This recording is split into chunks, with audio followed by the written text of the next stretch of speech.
honor that's due to Yahweh, Ba'ashem, Yahushai, Ba'ashem, Rakakudash.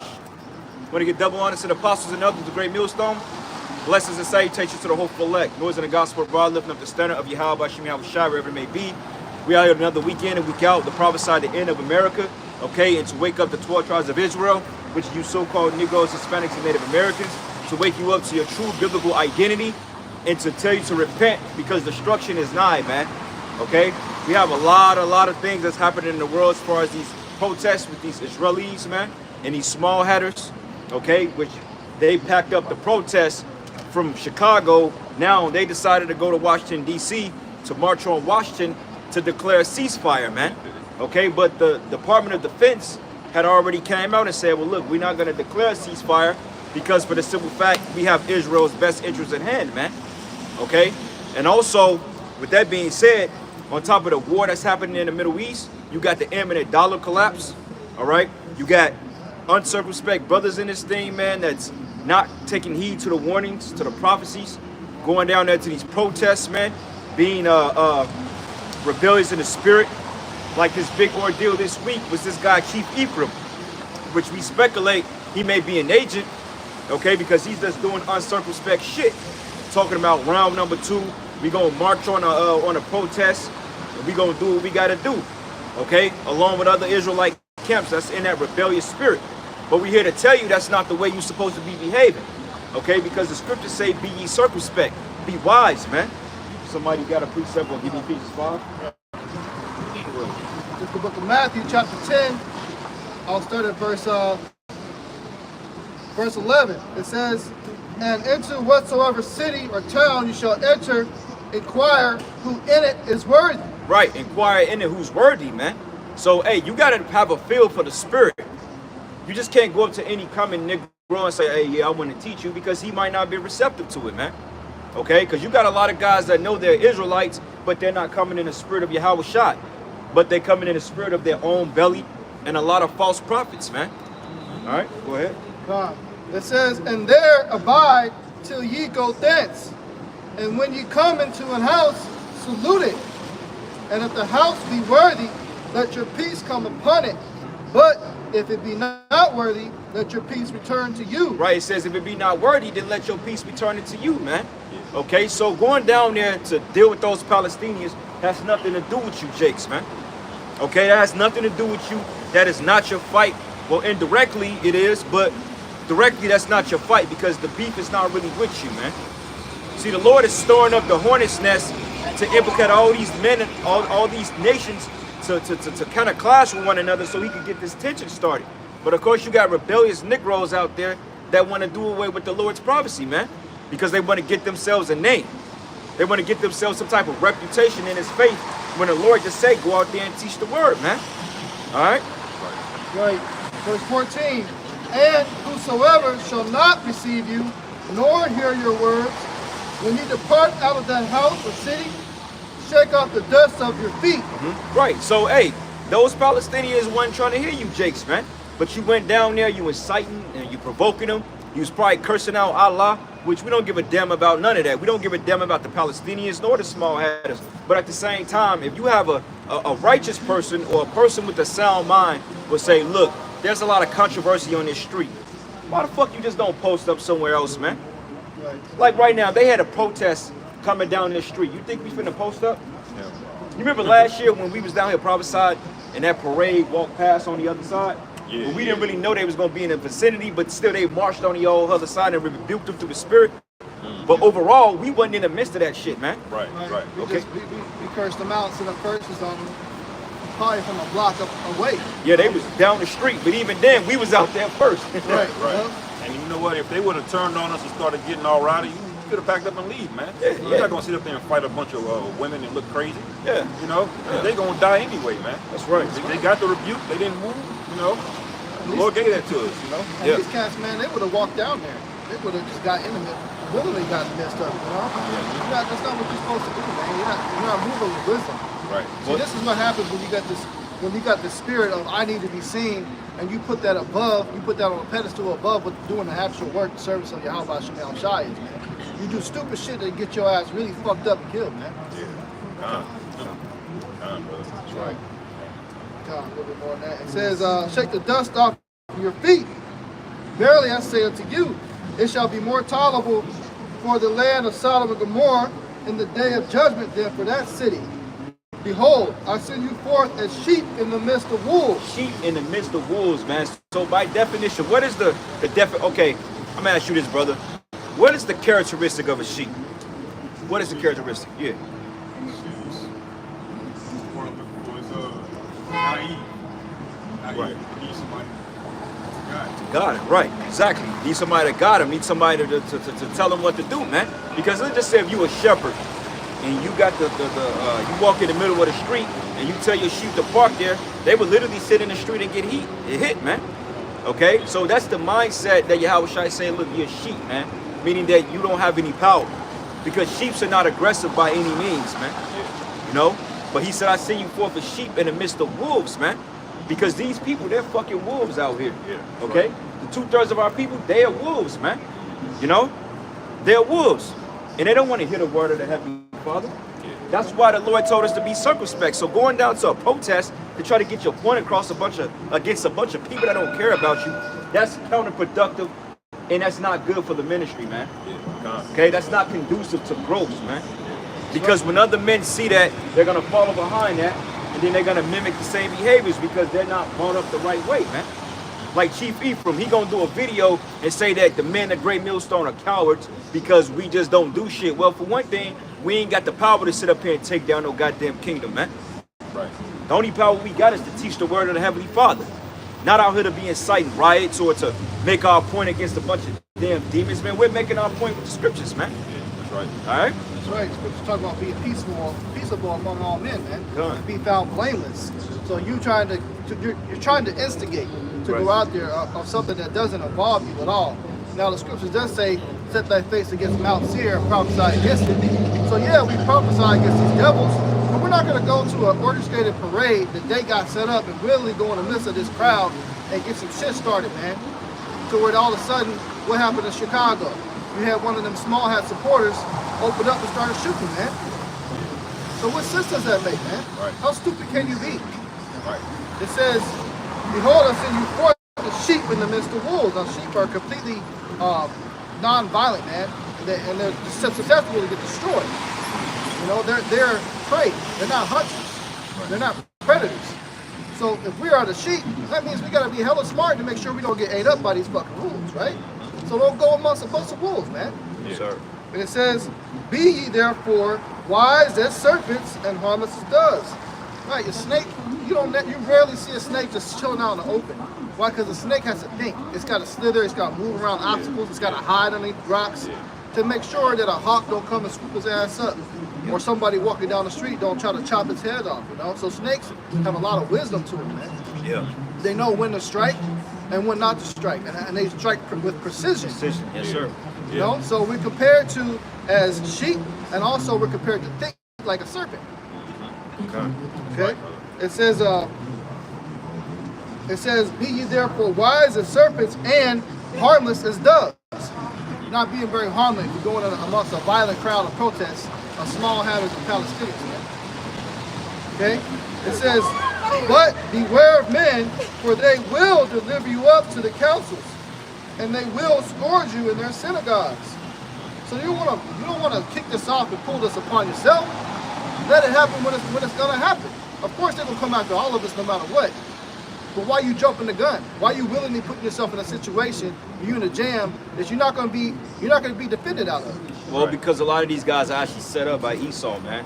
Like this guy, Chief Ephraim, he gives agent vibes, man. Like one thing is you got to do a video that to show your house to prove you're not an agent, proves that you got something to hide. Because my thing is, if you wanted to be technically honest, you should say, well, the burden of proof is on us to prove that you're an agent, but the Spirit already revealed you. But my thing is, you have what they call color psychology.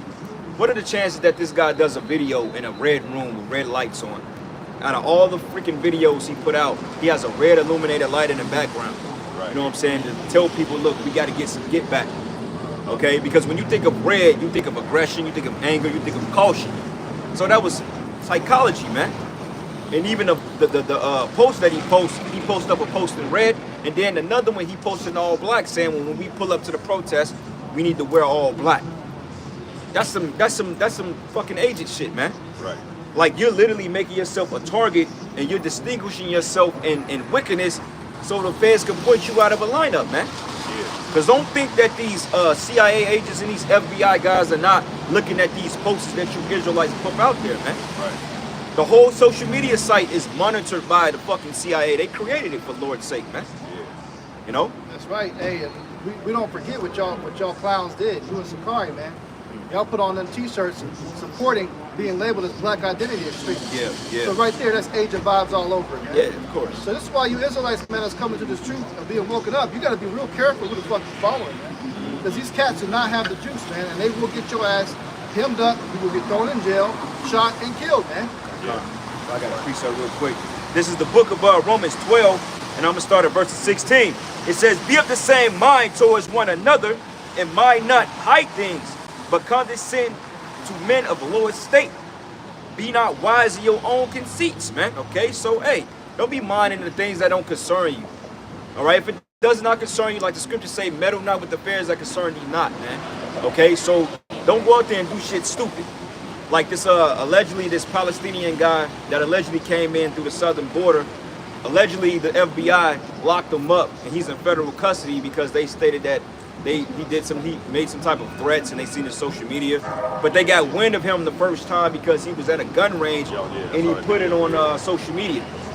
And when I think of that, it reminds me of other Israelites out there that actually does that, man.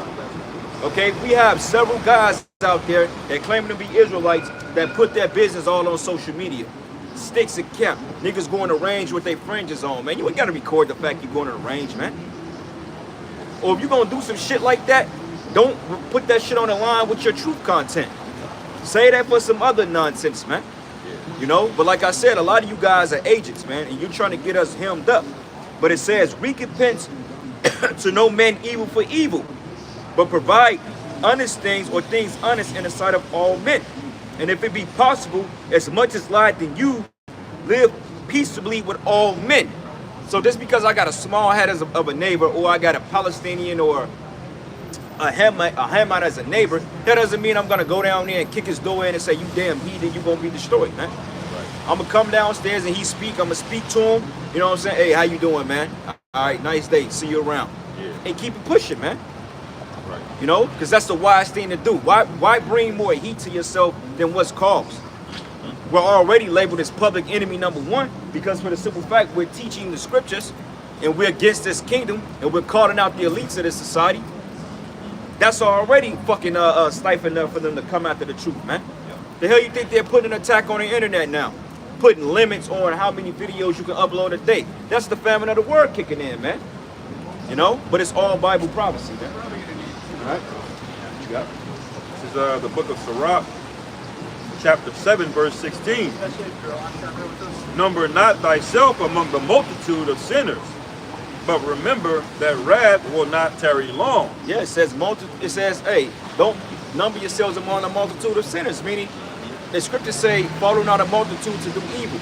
So if you got a group of wicked jakes, you're not supposed to go and associate yourself with them. Yeah. Because for the simple fact, hey, the scriptures say, birds of a feather flock together. But one will pertain to its particular light. So if you got this type of mindset, you're going to gravitate towards the same person that think like you, man. But if you're different in the spirit, then you don't want to meddle with shit that have nothing to do with you, man. But see, a lot of men in this faith, they're not built up. They're in this for the wrong reason. They're not in this for sobering Yahweh Bashim Yahweh Shai, man. But they're in this to get followings. They're in it to get likes. They're in it to get substance. They're in it to get praised and seek the praises of men. You know? Another quick one. One more. Actually, I had to grab one spot, but that was the spirit. This is the book of Ecclesiastes 7 and 16. Be not righteous over much, neither make thyself overwise. Why shouldest thou destroy thyself? So you coming up with these ideas, you know? Hey, I got a point to prove to show that I'm such a strong Israelite, you know.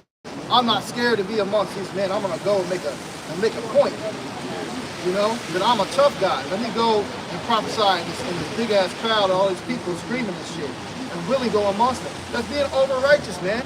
Yeah. Over wise, man. It's not smart. But let me ask you, brothers, this.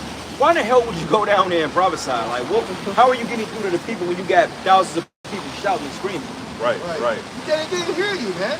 And then tell me how it any kind of common sense in the fact that you going down there dealing with a bunch of emotional heathen, man.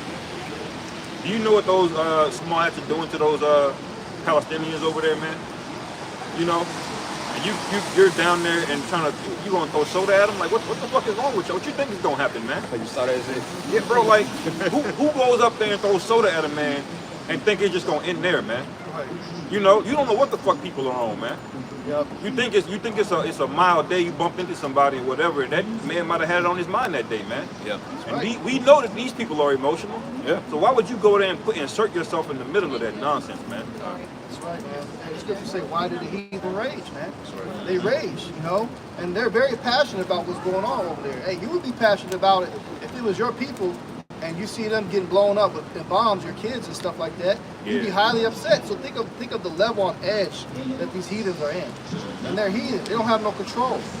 Yeah. So you asking for a fucking bomb to go off, man. But you know the fucked up part about it is, it's like now the small head is trying to play victim because all this information is coming out on them that they're the cause of everything that's happening in the world. Now they got to make up these stories about finding Israeli babies in the oven. Get the fuck out of here, man. Right. It's just not working no more, Yeah, man. yeah. I was talking to the brother before camp about that, man. It's so beautiful to see. It's almost like seeing Floyd Mayweather on the back foot, man. You never ever, it's rarely to see him, oh shit, he's under pressure, you know? Or it look like he's really gonna get, that's how Amalek looks now, man.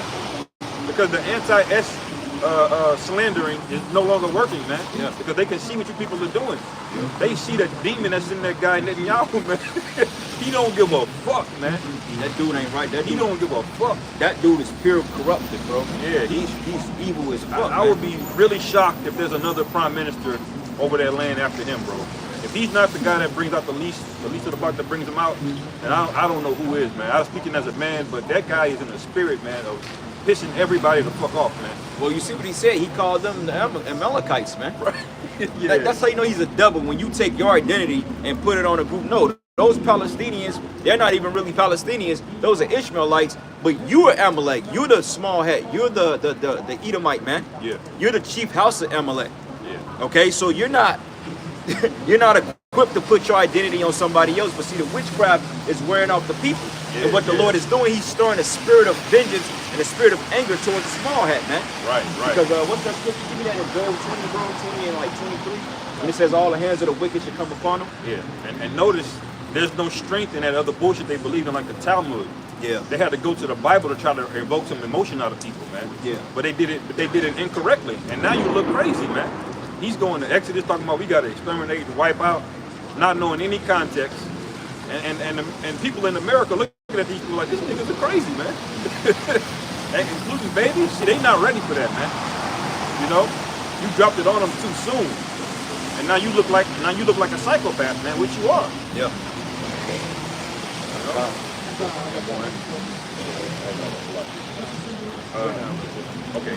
This is the book of Sirach, chapter 11, verse 5. Many kings have sat down upon the ground, and one that was never thought hath won the crown. Many mighty men have greatly disgraced, and the honorable delivered into other men's hands. And that's the one matter I think about is the matter of King Josiah, man. He went of his own strength. The Lord told him, don't get in the middle of the battle between the Syrians and the Egyptians down there. Yeah. And he was like, I got it. You see?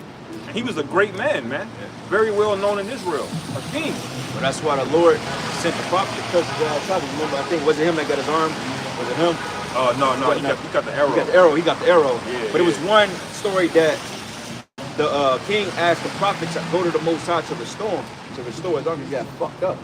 Oh, yeah. But even though in that case, the Lord told him not to intervene between the Assyrians and the Egyptians. But hey, Jake didn't listen, man. And I remind me of that story too in the Maccabees, when basically, man, he thought he was going to take out the king. He thought he was on top of the elephant. Yeah. I mean, and then he got his ass trampled under, man. You know what I'm saying? Because I mean, they say, you know how like in those old movies, man, how when they, like, you ever seen the movie 300? When they have like the buckler and shield, and when they had a thing, the Spartans had a thing that, like, it was like a platoon almost, like they would cover each other with the shield, and then they had like a phalanx, yeah. They had formation that was almost impenetrable, man. And you know, you had guys that, you know, that was pretty skilled in war, man. So in the Maccabees, the account of that was that he wanted to take out the head guy, and he got his ass taken out, man. The fucking elephant trampled on him, because they was trying to get themselves a name. It says, verse 7, blame not, thou hast examined the truth. Blame not before thou hast examined the truth. Understand first, and then rebuke. Answer not before thou hast heard the cause, neither interrupt men in the midst of their talk. Because these people are, the Lord put the spirit on these people to be divided against each other, man, to fight. And you inserting yourself in there is muddying everything up, man.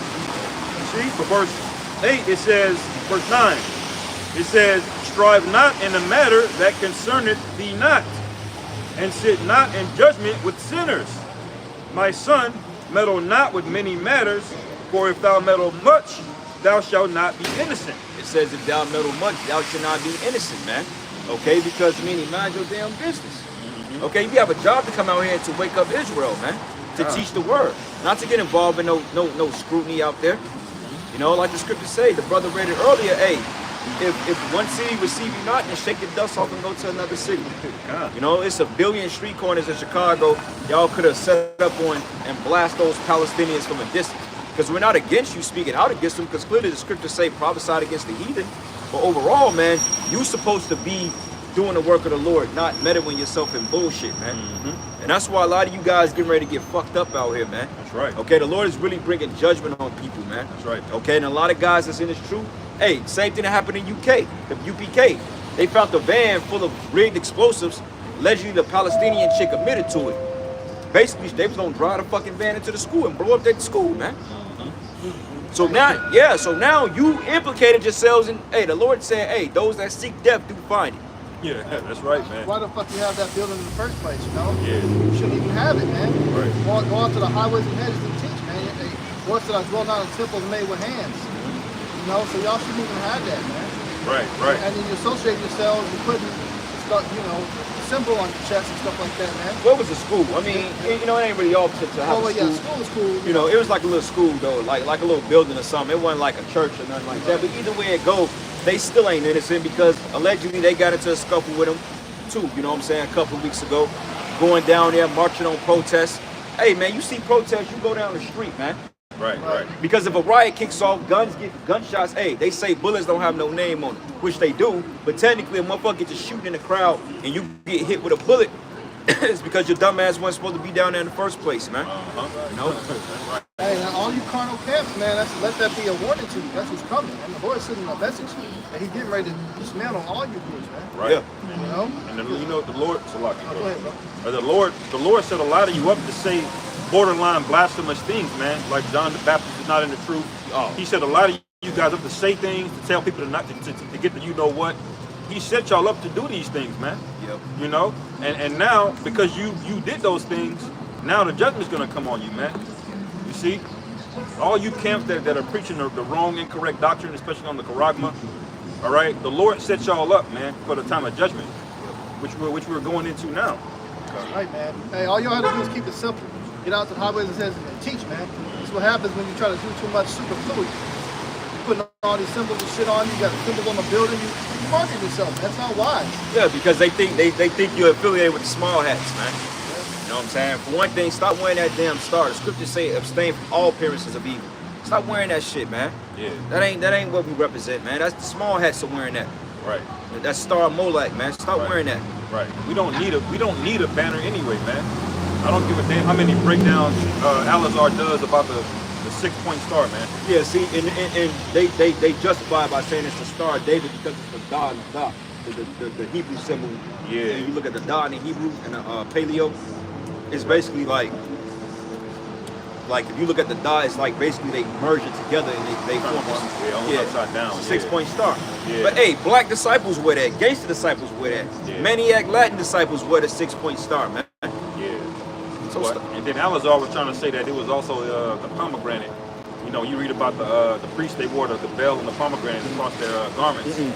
You know, he's saying when you look at the symbol of the pomegranate, it's basically in the shape of a 6-point star. fruit.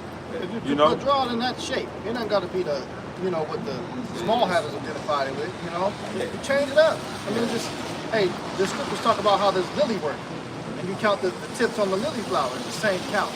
But y'all ain't actually, it doesn't even look like lily flowers doing it. Just don't do it, man. Just keep it simple, man. And why a rough garment to teach? Yeah, right. Why wear it anyway? Scripture say just put on a garment, man. You know what I'm saying? Like, you gotta understand, when we were set up to keep the commandments, we were sovereign.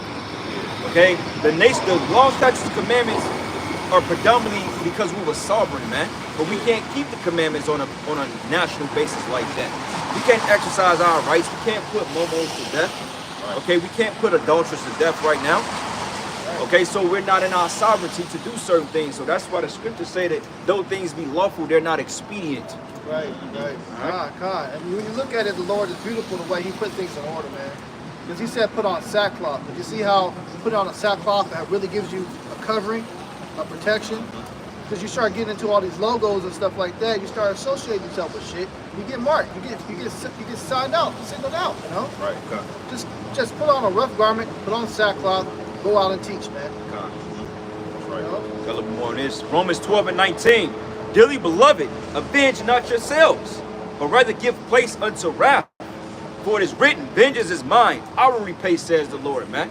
So, hey, yeah, it may be hard to not want to fuck. Hey, look, don't think that we don't want the heathen to go down, man. Right. Like, we had the power, hey, we would literally take, you know, we would do what we got to do. But we ain't got the power yet, man. Okay, the Lord said, wait ye upon me. Right. The Lord gonna let us do what we gotta do, man. We just gotta wait on everything to the Lord has gotta set things up, man. Right. And right now, we don't really need power to take them down. We got the word, man. Yeah. We trying to seal the elect, but you guys are trying to seek preeminence and go before what's written, man. Yeah, that's right, man. And acting prematurely really is acting against the Most High, man. Because he has us under this devil for a reason, for a period of time. So you trying to come out early, you're really going against the Most High, man. You know, why? How do you think Esau got all of this weaponry, man? You think he's smart enough to do it on his own? No, man. The Lord set this guy up, man. So you going out there trying to fight, get carnal early, you know, instead of waiting on the Lord, you're going against the will of Yahweh. Yeah. You see? Hey, that's the zealots, though. The carnal zealots that we read about in the scriptures. The daggers. No reason, you know, no coincidence they name themselves certain names. Right? Yep. They're back to the spirit. Well, got 2 precepts. This is Ecclesiastes 7:9. It says, be not hasty in thy spirit to be angry, for the anger rested in the bosom of fools, man. And you know, Jake is very angry, man, because most Jakes have a highly inflammatory diet. Like, when you realize when you take certain things out of a diet, your central nervous system calms down a lot, man. You know what I'm saying? Like, you have certain bitters and certain teas that's designed to give your ass a balance. But when you eating fried chicken every weekend, you drinking fucking dark liquor, you eating a lot of greasy substance, you're gonna have a very aggressive mentality or spirit, man. You know what I'm saying? And this is why a lot of Jakes are on edge, because of their diets. Right. Like, when I saw the last video of this Marblehead nigga Chief Ephraim, they're in the back of the goddamn van eating goddamn fried chicken, man, out of aluminum pan. And hey, don't get it twisted. We love fried chicken up here, man. Right. But that's not, we ain't eating that shit every day, man. Right. And why you think Esau got so many spread throughout the hood, man? We went through Prospect, man. So all you saw was liquor and chicken, man. Right. Hey, that Jay chicken be good as hell. Good as hell. So if that's your substance every day, you gonna be a nigga, man. You gonna have a nigga moment every now and then. Hey, it's hard to keep your maintain your spirit, man. When you eating a bunch of GMO ass greasy seed oil drenched chicken, man. And what oil you think they cooking that shit in, man?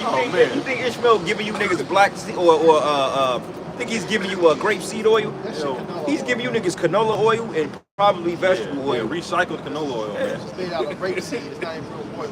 Right. And a lot of that shit, they don't even clean out. Like, I remember a long time ago, I was like 17, I worked at McDonald's. Bro, it used to be like weeks till we changed the oil. Yeah. And they get the basic shit, bro. They basically get like liquid lard. Everybody know what like lard is? Yeah. That big white Fat. chunk. The motherfucker that when you put it in the skillet, it go doo. Yeah, he's mainly pig fat. Yeah, it's pig fat. And honestly, bro, you get the best fried chicken out that shit. But that's the shit that they use in these goddamn restaurants, man. Yeah. You know? And that's the spirit, because I know if you use beef fat, which is beef tallow, that enhances everything, man. You can cook with that, it's just hella expensive. Yeah. You can't find it no damn where, but canola oil is fucking $2 everywhere, man. Because he wants you to ingest that shit, man. Hey, shit, but about a year ago, matter of fact, 2 years ago, fucking vegetable oil at Walmart was $1.88, bro. $1.88. Anytime you see prices that low in this fucking economy, that shit is poison, man. What do you think 1 cent hamburgers is about, man? You think that nigga's a humanitarian all over goddamn sudden, man? Hell no, man. Right. Yeah, he did come up with that shit. But he know y'all are simple. He know as long as he think it tastes good, a nigga gonna rock with it, man. If you niggas are simple, oh, it tastes good, therefore, Bro, 1 cent JBCs, man. Junior bacon cheeseburgers, man. And you know the meat ain't real. And you know the hamburger bun is, you got about 60 different ingredients to make a goddamn piece of bread, man. You don't need, bro, you only need like 3 what? Flour, water, and what else? That's, you know, to make bread. You don't need 3 different, like 20 different, you don't need that, man. You don't need concrete, you don't need dirt, you don't need paint, you don't need lead. Just to make a goddamn fucking hamburger, man. yeah, all these different dyes and shit. Yeah. You got dye in bread, man. Red number 5, yellow number 6, Yeah. purple number 87, Yeah. pink 144. I'm like, wait a minute, man. Like, what is that? Yeah, dextrose glutamate. What the fuck? Damn, you gotta be a damn near PhD to understand the fuck he putting in it, man. Bro, Right. dextrose, bro, that's basically like the shit in antifreeze, bro. Oh, yeah. No, I don't know. Dextrose, I think that's Like a carb, yeah. carb. Yeah, no, not that. It's something that they put in antifreeze. They put in like gummy bears. I forgot the chemical. Oh, okay. But when you said dextrose, I'm thinking I about, think it might be dextrose. I have to look it up. yeah, because like, if y'all ever heard of, it's something called, it's like something they put in like CDL, like trucks, like particular, like, how can I say it? Like in, them shits we used to drive for the state, like, just like them dump trucks, man. It's something that's called Dex Cool. Basically, it's like piss, and it's like another chemical they put in there to keep the fucking system from overheating, man. And it requires it. It's called Dex Cool. And when you look up antifreeze and you look up some of the ingredients of gummy bears, that's the shit that they put in there. Yeah. Ever pour antifreeze in it and it accidentally got on your lip and you ever taste it, it tastes sweet. Yeah. They use it as sweetener, man. Yeah. Same with pesticide, one called sucralose, man. That's in every major energy drink, man. Wow. You know? But they found out that it was a 0-calorie sweetener by trying to make a pesticide. That's what they were trying to make. Yeah. And they're like, wait a minute, it's sweet. We could throw this shit in some in some soda and push that shit across. This is the devil we talking about, man. Aspartame and shit. Yeah. Yeah, because they were spraying it on the vegetables. And you don't wash the vegetable, but you eat it and you taste it on it. They're like, oh, this actually tastes pretty sweet. The devils knew it's poison. So let's go ahead and sell this as a sweetener. Right. Make some money back with this. They're like, if they don't kill nobody in 3 months, he's gonna sell this shit. You know? It's the book of Job, chapter 20, Start at 18. verse 18. It says, that which he labored for shall he restore, and shall not swallow it down. According to his substance shall the restitution be, and he shall not rejoice therein. Right, man, because this new world order, this global new world order is what Esau Edom is striving to set up. And this is why you have all this madness. And the fact that the dollar, and he put himself in a box that he can't get out. Because here you're trying to start a global world order, but yet you collapse your own currency just to go to war, which is going to lead you into utter destruction. Because the reason why a lot of this shit is going on in the Middle East is because they want to set up a Rothschild central bank in Iran. I believe it's like 3 major countries on the planet Earth that don't have a Rothschild central bank. So in order for them to set up a bank in there, they need to go to war with the small hats, man, in Iran. And they need America's military, which is pretty much the muscle behind the beast system, to go in there and provoke war with these nations, man. Right. But see, the thing that's standing in their way is Russia. You know, this is the reason why they try to set up the Ukrainian conflict, but they try to do this shit behind the curtain and send NATO in there to fight the battle so they can be on the back end to destabilize them, man. Yeah. That's why they had bioweapons set up among their borders and shit. Because he was like, well, look, if we can get bioweapons into Ukraine and we could get the Ukrainians under the NATO alliance, somehow, some way, they can invade Russia and then they can destroy them from within. But that shit backfired on them, man. Yeah. Nah, man. But see, now Turkey is talking shit now. Yeah. You know, and they talking about you know, they'll do what they got to do in the matter over there in Israel, man. Now, what a lot of people don't realize is that Turkey is a part of NATO, man. Right. So how does that work? You attack a NATO country, Article 5 is supposed to be triggered, and you go to war, man. But see, Turkey, you never had the people of Turkey fully convinced, man. They only joined NATO to get the goodies out of it, man. They're not really with you. You see? So your whole thing is about to get ready to be fractured, man. That's that Ezekiel 38, man. Yeah, And also, that's that Obadiah, the first chapter, when it says that those that have been in peace with thee should have laid a wound under thee, man. Right. Because now America's allies is realizing, like, well, look, they're going to be a detriment and a destruction to our economy if they keep this shit up, man. Yeah. You know, because believe it or not, Turkey, they never bothered with the United States, man. Right. And Germany is looking at your ass weird because of what happened in North too, man. Right, right. So you the devil, man. My goodness gracious. Right. Verse 19 it says, because he hath oppressed and hath forsaken the poor, because he hath violently taken away an house which he builded not. Surely he shall not feel quietness in his belly. Yeah, because right now the whole world is rising up against the small hat, man. You got to understand that the chief house of Amalek is the one. I mean, the Lord got beef with the whole entire nation of Edom, but the Amalekites, the small hats, that's the prized possession who the Lord gonna fuck up the most, man. That's right. Because he said there was gonna be a war with Amalek for generation into generation until our Lord returns, man. So that's why they own everything. Like, who y'all think own this Hampton Inn right here? You think a regular Jake own this shit? Or an Asian own this? No, man. A small hat own this, man. Yeah. You know? That's right, man. Yeah. Czar? Can you call 911, please? What's going on? Listen, man, I'm about to fall out right now, though.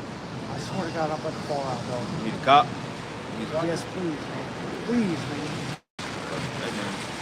I'm about to fall Nah, out, though. hey, do me a favor. I Hey. swear to God, I'm about to fall out, though. Who know who be able to help you? You go in that restaurant, they'll be able to take care of that for you. Can you call 911, man, please?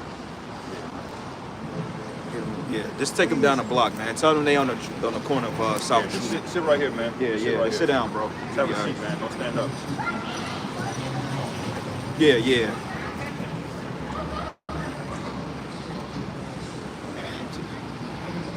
I was gonna read that again. It says, surely he shall not feel quietness in his belly. He shall not save of that which he desired. There shall none of his meat be left. Therefore shall no man look for his goods. In the fullness of his sufficiency he shall be in straits. Every hand of the wicked shall come upon him. So all these companies gonna come upon him, man. Yeah, yeah. You know? Put hands and feet on you, man. That's right. Because you know how many, the 40% of the world is under some kind of U.S. sanction right now? Right. You think these people like you, man? Right. They can't wait to get your ass, man. Right, man. Hey, you see, you think he's been the boss of all these nations because of his nukes and shit like that. Oh, man. But hey, it's not working no more, man. Right. They're doing whatever the hell they want to do, regardless of whether or not you sanction them. You just pissing them off. Right. You can only sanction so many countries before somebody all team up together and then come up against you, man. Yeah, kind. You know? Like the scriptures say in Jeremiah, it says they lovers will despise thee, man. And we're speaking about the Israelites at the time, but that's happening to you, man. Everybody you thought loved you, they actually despise you, man. You the nigga in a strip club that thinks the stripper really is in love with you, man. And really, she's just there for the money. You know? And if you don't pay, guess what? It's gonna be a problem. See? That's right, man. Hey, because America's no longer going to be considered the world police no more, man.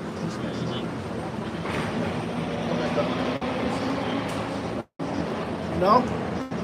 So eventually, hey, like I said, they're going to make their move. The scriptures also talk about how the Lord's going to send banners. And they shall banner, man, Yeah. against the land of unwalled villages. Uh-huh. So what's going to happen to all these countries strategically, somebody's going to eventually make their move, and they're going to hit this place. Yeah. You're gonna see a pocket nuke go off somewhere. Uh-huh. You're gonna see missiles that's gonna hit. A lot of these insider threats that's over here, the real ones, Yeah. they're gonna start blowing shit up, man. Yeah, well, the video he did yesterday, they said it on the news, man. Like, I think it was like MSNBC. Like, they got at least 20 they caught on the FBI wanted list, man. That are in the country, man. If you make the FBI wanted list, man, you done some shit, or they know you gonna try to do some shit.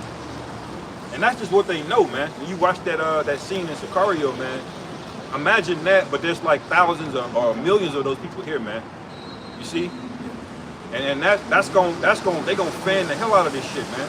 Well, see, he letting them in though. Now Everybody's mad because they're like, wait a minute, you didn't set up border patrol protection. They're just letting them walk through the border. But wait a minute, they've been coming over here like that for like the last fucking 10 years, man. Right, right. That ain't just start, man. Right. He just have something to justify it now. Oh, we ran out of title, what is it, Title 42 or something? Yeah, Title 42 that they declared that was over in May. And then all of a sudden, you know, now people are coming over here from the border. But that's the Lord setting that up because that's prophecy, man. Right. Because it says that he should send fanners and they should offend them. Right. You know? Things are gonna turn up, man. You know? That's right. And like we were talking about how many different countries have a central bank established. You know, so you know the real reason that they're doing all this shit is they want to set that up. You see, and America is indebted to the Rothschilds, to the elites. Okay? But this is also one of the world's superpowers when it comes to its military. Yeah. The only person that can compare that can go toe to toe is you got them Russians over there. Yeah. And Iran's military. Yeah. You know? Come. So what they're going to use is, since this place is so indebted to them, they're going to use this place to give them a reason to go to war so they can establish and accomplish their goals of establishing a central bank over there. Right. This place is how many $1 trillion in debt now? Oh man, over 32, 33, almost 33 trillion now, man. God. Which is ridiculous, man. And you know what? Every time America went to a really major war, you know what mysteriously happened? Some kind of event brought them into it, man. You know, in 1896, they sunk the USS Maine, and that got us into the Spanish War, man. We took Cuba, we took Guam, we started taking out the rest of Mexico off of that one event, man. Yeah. You know what got us in World War I? They sunk the Lusitania, the ship, man. All of a sudden, we're in World War I. World War II, what did we have? We had Pearl Harbor, man. There was always some kind of event that Esau was able to use to get everybody to be all into a war, man. And the most recent one was, the Gulf of Tonkin, man. The Gulf of Tonkin got us in Vietnam. You got fucked up over there. You see? And we all know what happened in 2001, you know, in the month of September, you know? Yep. With those world towers, You man. got Satan on them, bro. You know? And so what happened? Esau went to war with Afghanistan, Iraq, Syria, off of one event, man. You see?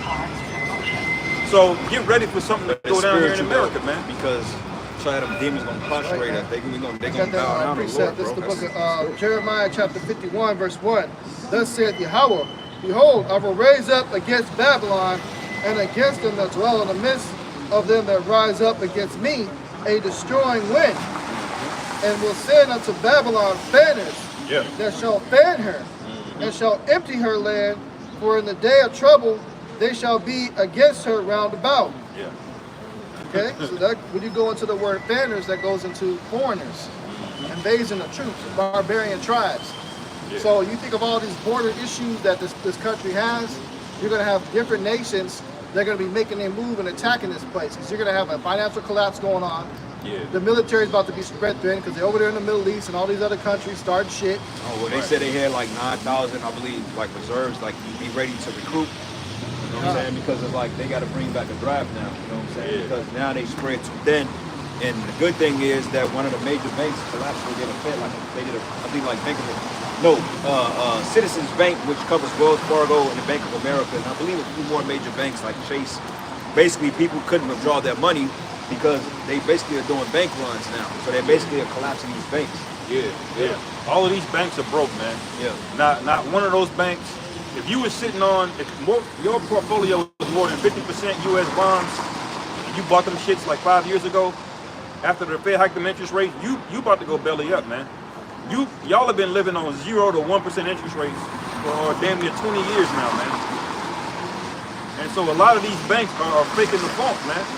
The Fed hiked the rates to 5% so the inflation can go down, but none of the banks can handle it, man.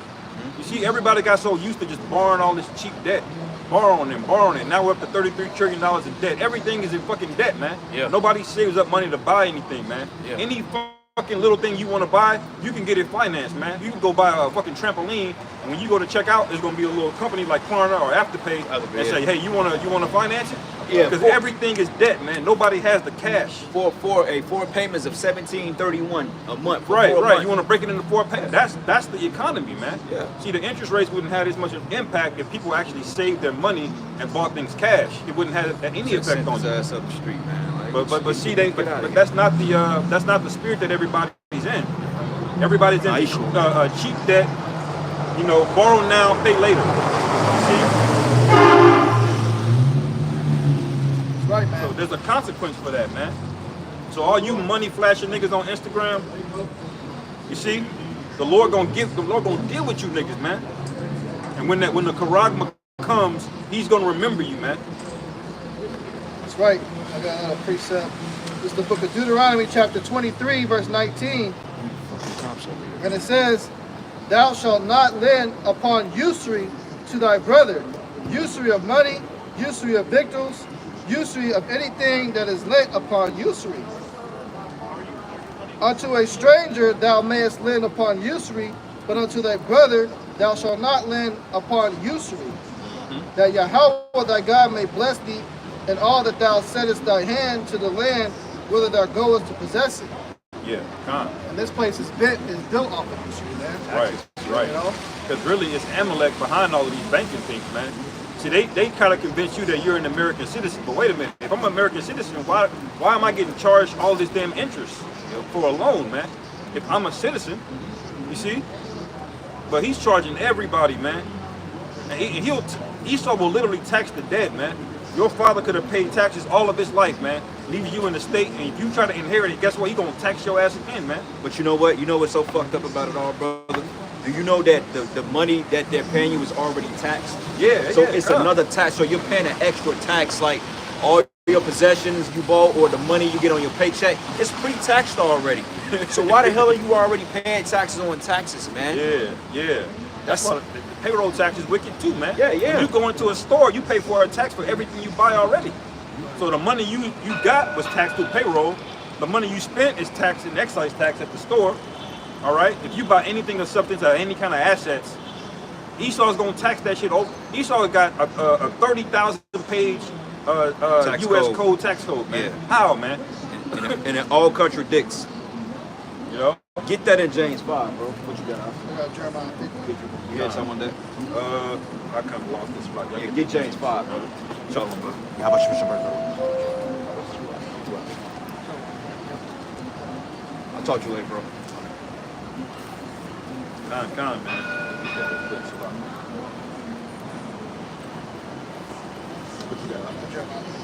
This is the book of Jeremiah 50. I'll start at verse 14. "Put yourselves in array against Babylon round about. All ye that bend the bow, shoot at her. Spare no arrows, for she has sinned against Yahweh." Yeah, and those arrows are talking about the nuclear missiles. So everything that you're seeing happen in the Middle East is a buildup to this very event, man. Because we already stated that America, through a global economic collapse, is going to push the nations into war now. Because we said that America had to go to war behind its dollar. Like the brother went into the concept of World War I, okay, and World War II, which America saw as an opportunity to go into into World War II, based on Pearl Harbor, to institute the U.S. dollar as a global currency. Because prior to World War II, the British pound, I believe, was the world currency. But see, they already knew the concept of a Federal Reserve and a federal banknote to take it off a gold standard, to put the world in debt. Because once they took the dollar off the gold standard, that's when this came basically a debt-based system, man. Mainly a credit-based system. Right. And that was wicked how they set up the Federal Reserve, man. Because that's a private-owned bank. Yeah. Like the notes you got in your pocket, bro, those are private-owned reserve. Those are private-owned notes, man, and they have no substance to it. It's just basically like a piece of paper you could wipe your ass with it, man. You know, because for every dollar, which dollar means measurement, you're supposed to be able to measure the value and convert it over to silver and gold to get a just weight. But for dealing with the dollar, that's not a just weight, man. That's an unjust weight. Right. You know? Really, the dollar is a weapon when you think about it. The dollar is, that's how Esau colonizes now. He's not going to show up on your borders with ships anymore. He's going to show up with the dollar, man. And before you know it, half of your economy belongs to him. He can sanction you and shut you down like Iran over there right now, man. How the hell you squeezing Iran their oil exports, you know what I'm saying, halfway across the world, man? Through the U.S. dollar, man, by influencing everybody else. So it's witchcraft. That's what the dollar is, man. That's why it's so fucking complicated. It's a cheap buy-in, but once you buy into they sell you on it, but once you buy into it, he assumes all your assets, he assumes your land, And then if you want that back, you have to pay him more plus interest, man. Yeah, Cause see, God. Esau is such a dummy. The elites realize, bro, you know how much money man, that would have been nuts. But you know how much money the elites lose a year off this fiat currency? Oh, yeah, But they're like, yeah. we don't give a shit, we just write it off because we got assets, man. Right. Like it ain't nothing for them to write, bro. They sending 14 billion in fucking to Israel, man. Right, They sending right. 14 billion. He just write that shit up and send it. Yeah, because Esau understand that's just on paper, man. He actually has real gold. Yeah. He actually has real bunkers, real military equipment. You know, so he ain't tripping over a $14 trillion loss, man. You know, 33 trillion in debt. See, he's got you people to believe that those numbers actually mean something. You know, but they don't.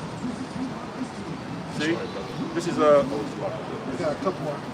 This is the book of Jeremiah 50, verse 22.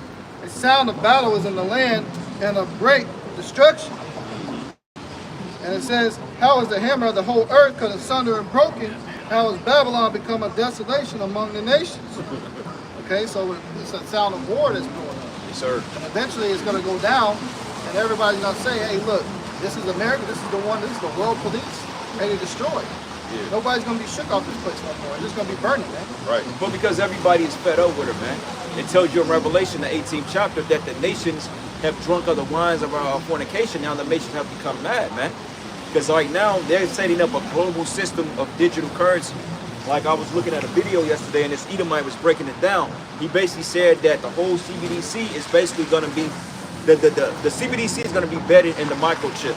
And it makes a lot of sense because everything in a microchip is going to have everything about your life. Your fucking biometric, you're going to have your bank account number, your hospital, you know, your insurance, your job. Everything is going to be contained on that C-hip. And that's the whole culprit that the elites are going for. Right. They said, well, look, if we can force this world into like a global war and push a digital fiat currency on them to control everything, then we got the world on lock, man. Yeah.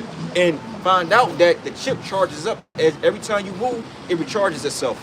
The Right. capsule Yeah. That's why, would charge you. that's why it has to be in your hand. in your hand, yep. Yeah. Or in your forehead. The most temperature fluctuation in your body, that and the momentum creates a charge within it. Yep. So your forehead or your head, it creates a different temperature change up and down that creates electricity to charge it, as well as the motion of your hand. Yeah. So they have no choice but to put it in those two places. Right. And most people are right-handed. That's why John the Revelator saw people getting it mainly in their right hand. Yep. You know, that doesn't mean that if you get it in your left, you straight. Nah. You see? It's just that's what he was seeing. I believe more heat generation on the right side of your body, some shit that they said. I don't know how true that is. Yeah. You know, you're gonna use your right. If you're right-handed, you're gonna use your hand. Yeah, if you're your right right-handed, you more ain't than gonna your go. left hand. You started out with the shit with your left hand. You're gonna use the right hand to do Right, it. You know. right. 'Cause they want it to be charged up, man. And these new 5G towers, man, they're just as tall as this little telephone pole right here, man. Yeah, they're small. And they want to, they can plop this whole thing, layer it down with these 5G towers, and so he can scan you everywhere you go. All these people got thing in their hand. He can see every time you buy something. You know, he can store it there, man. Throw it on the network. Oh well, shit, man. I'm trying to think. Usually, they usually like on top of those. You see on top of those, like on top of that building. Those are 5G towers up there, too, man. Satellites. And usually, like I don't know if you brothers can see it, but like if we zoom in, it's like on top of that building right there, like those little things right there. Those are like, I believe those are like 5G towers, and they even small enough to put them like on those little light poles. But see, the thing of it is 5G, it works in small bursts, and that's why they need so many of them, man. Right. See, 5G is a very, very high frequency. And so even though it's really, really fast, it doesn't travel through walls very well. Nah. You need the older frequencies to go through walls and concrete. Yep. And so he wouldn't need as many towers if it was a lower frequency. But now these higher frequencies, that's why you're gonna see so many of them stationed everywhere, man. Yeah. I mean, they every goddamn where, man. Yeah. And like all the new apartments, man, they everywhere. That's why when you come to the crib, your whole shit can sync up just by you coming to the crib, man. You know, because that's gonna power that MOTV. All of it's gonna work in unison as being a smart-based city. Right. You're basically gonna be like a walking app, man. Yeah. You know what I'm saying? like it was like 3-4 years ago, this guy had like some type of brain chip, and he literally like ordered a pizza with his mind, bro. Motherfucker pulled up and everything. Nigga ordered a pepperoni deluxe from fucking Domino's, man. Right. See, and you know, simple niggas that's all they need to see, man. That one thing, it's gonna be a whole bunch of niggas, man. They not even gonna need to be scared of nothing. They just gonna want to order pizza, man. They just gonna want to play Call of Duty without a controller, man. You know, they want to get headshots by looking at the TV. Hey, what's that new Apple pen we was talking about, bro? The Vision Pro. Yeah, that shit is gonna be on a whole different level, That's man. the next step, man. Yeah. See, the Facebook, they screwed up with the metaverse. Yeah. Because really, it's augmented reality is really going to be superior because it'll let you see the real world. You can just put things in front of you. He can make a projector come in front of you, but you can still see the real world. Yeah. You're not completely blinded in a different universe. He can just alter the universe, you know? And Apple was smart with that, man. Because once that shit gets hit, man, once that shit is under $1,000, everybody's gonna have that shit, man. Black Friday, boy, you know how many motherfuckers gonna fight over that shit at Black Friday? Oh, man. They may have like 15 to an Apple store. You know how many motherfuckers lined up out there for 3 weeks to get it. Yeah. Like when them PlayStation 5s came out, bro, motherfuckers took off work for a week just to get a PlayStation 5, man. Yeah, standing in line. In a cold, man. I mean, like lines were packed for a place that only got 4 of them motherfuckers, man. Right. Like what? Right. You know? Go ahead. This is Jeremiah 50, verse 15. Shout against her round about. She hath given her hand. Her foundations are fallen. Her walls are thrown down. For it is the vengeance of Yahweh. Right, and the walls goes into the defense systems, man. As we know that United States, they overly invest in offensive strategy and air support. They don't really invest in their defensive strategy because they feel that this place is too big to get invaded. But you're already invaded, man. Right. Okay, you have Ukrainians over here, you have Russians, you have Palestinians, you have people from Denmark, you have people from all over the world that they let in their borders, man. Yeah. Starting a private military. Hell, even the Edomites that were born here, man, you didn't piss them off, man. Yeah. Now they about to be a problem for you, man. You see? 'Cause they don't like a lot of these small hats, man. Right. It says, for it is the vengeance of Yahweh. Take vengeance upon her as she hath done, do unto her. So, as this place is done to these other nations, it's going to be done unto them. And they can't wait. They're itching, man, to get their hands on this place, man. They're itching to throw down and do what they want to do. You know, this place has let in all walks of life, so many different variety of people and countries and stuff like that. They can't possibly keep up with all this shit. So when it's time to make their move and all these nations that's over there and got these sleeper cells, when they get activated, it's going to be easy to take over this place, man. Well, because they already have, what, more than 1 million people over here, man. Like we went into earlier, that whole migrant crisis shit, that's been going on for decades, man. Like Esau been screaming illegals for the longest, man. And these are sleeper cells. You can have sleeper cells walk. Hey, your supervisor could be a sleeper cell, man. Yeah. You know what I'm saying? They hire people of their own stock. And they showed you that in a movie called The First Purge. And basically, what happened was they had a foreign military called Blackwater, which was basically equivalent to like Black Ops troops and Spetsnaz troops from Russia. They basically hired them to come and start off the purge because Jake wasn't killing each other fast enough. Yeah, kind of. So they was like, wait a minute, how the hell did all these soldiers, where they come from? Yeah. And then a lady broke it down. She said, you have soldiers coming into the islands disguised as citizens and gangbangers because there wasn't enough niggas killing each other. So that's already, it's gonna happen, man. Yeah, that's from banners, man. Yeah. And you tell people to dress up in all black, man. You just made it easy, man. Yeah. Because now they know y'all all wearing black. There's nothing for Esau to pay a bunch of niggas to go out there in black and do some dumb shit, man. Yep, hey, that's what's about to happen to some of these Israelite groups, man. Cross Camp, the Sakari ass groups, IBISK, HOI. So what's going to happen is that Esau is going to pay one of them dudes that's set up in your organization, and they're going to make a move. They're going to shoot at a crowd or do something stupid. Yeah. You're going to be mad. Some of y'all going to be mad at them that you dummy that lumped up with these dudes, man. They're going to set y'all up, man. That's why you got to watch these niggas called like Chief Ethan, man. Yeah. Telling you go to these protests. Hey, he's there to set your ass up, man. Right. He'll take a big bag. They'll pay that nigga almost $1 million to do some shit like that. You think a nigga gonna turn down $1 million to go out there and shoot at a crowd? Hell He no. might even be required to kill nobody. Yeah, He he just got to get the shot popped off to justify Esau rolling on the whole camp. Right, Let me right. ask you, what is this? When has that nigga ever popped up? Like where? Okay, when have you ever seen him on the streets teaching like that? You never really see him. He only pops up when it's some controversy. Right, Same right. thing with that whole January 6th shit. 3 years ago, he was a part of that. He's made the front of the New York Times or some shit titled the New York City Provocateur because he was in that Covington situation, man. Nigga was on the front page of that.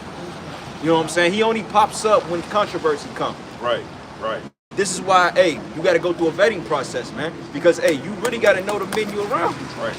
Because, hey, bro, they let anybody in their camp. Hey, brother, you want to be a Hebrew Israelite? Come join the camp. What's your name, number, and social security number? Right. Sign here on the dotted line. Here's your Israelite starter package. Come out and learn 10 precepts. Right, right. These niggas don't vet nobody, man. Yeah. You know? See? Because they're not truly proven. That's why when men fall out their camp, they go straight to the world. These men in our camps that fall out, they still attempt to teach. No matter how bugged out it is, they still are coming from some type of biblical source because the men of the great millstone have been brought up to learn the scriptures and to keep pushing, even if them niggas do become demons, which they usually do. But these other camps, they're not built on the foundation of Yahweh Shai, man. Yeah. I appreciate that. You up. Go ahead, brother. This is the book of 1 John 4:1. Beloved, believe not every spirit, but try the spirits, whether they are of Yahweh, Yes. because many false prophets are gone out into the world. Some false prophets? Many. A little false prophet? Many. No false prophet. Many. Many false prophets, man. Okay, so just because a guy's calling himself a Hebrew Israelite and he got on a garment doesn't mean he's a prophet of the Lord, man. Right. Because you had various sects during the time of the apostles, man. Okay, you had proselytes, man. You had zealots. You had fucking Pharisees. You had wicked scribes and Pharisees. You had the apostles. You had the disciples, which they became apostles, which apostles means to send forth. But the prophets, man. Okay, so everybody is back in their own lot today. And what you're seeing now is nothing different than what we saw 2,000 years ago. Right. From the Sakari, from the Zealots, man, when they broke off from these different groups and tried to establish their own righteousness, and they all got smoked, man. You had Acts 5, verse 5 and 20. None of these camps are going through a process to prove or try anybody, man. As long as they got some money to buy their kits, the startup kits, and they're willing to go out there and put on a logo to show that the numbers are growing, they're going to let them in. Yeah. So amongst IUIC, you can imagine how many people that are not really truly in the faith or believe anything, Right. that are just there just to do some shit, man. Well- Ulterior motives. Well, the IUIC don't believe that the MOTB is the chip, so they gonna take it, man. Right. Which shows that they're not in the right spirit. Right. Right. And this is why you got to really take time to get to know somebody's spirit, man. You know, a lot of y'all get mad with GMS because we're so austere. It's on purpose, man. You can't just let anybody come amongst us and say, hey, eat chicken with every damn body, man. Right. Shit, we get on our own, man. If our men are cutting up or doing something out of the spirit, then they get dealt with. You know what I'm saying? There's been several men that had to sit out for a while, and you know they came back because they, we all gotta grow. We all fuck up, man. You know what I'm saying? We do things, we go off, and this is why you have men. Scriptures say, look, know the state of thy flock, man. So you gotta know when your flock is doing something that's not conducive to the spirit. You know what I'm saying? You can't just let shit go over your head, because the more you let things go over your head, the more they're gonna build up, and you're gonna have a big problem on your hand, man. Right. But it all comes through trial, through learning, through error. You know what I'm saying? Because honestly speaking, like moving out here, we didn't know what protocols or what to not do and what to do to set up a camp. We just went off the spirit, and the Lord taught us as we went, man. But you learn that by certain men coming into your fold not being right. And you're like, oh, this guy gotta go. This guy ain't conducing fruit to the spirit. Right. You know what I'm saying? Right. But them guys, they don't do that, man. Right. You know? So we were giving the example on how to handle counsels in the matter with the apostles of old, man. Yeah. Because they knew that we were men, man. Men were bound to go off, and there was a system in place on how do you discuss these matters and get it ironed out, man. That's what men do to stay on the mission, on course. You know? So we got the example on how to move, and that's because brothers do have to grow and do what they got to do, man. You know, it's just about moving forward, you know?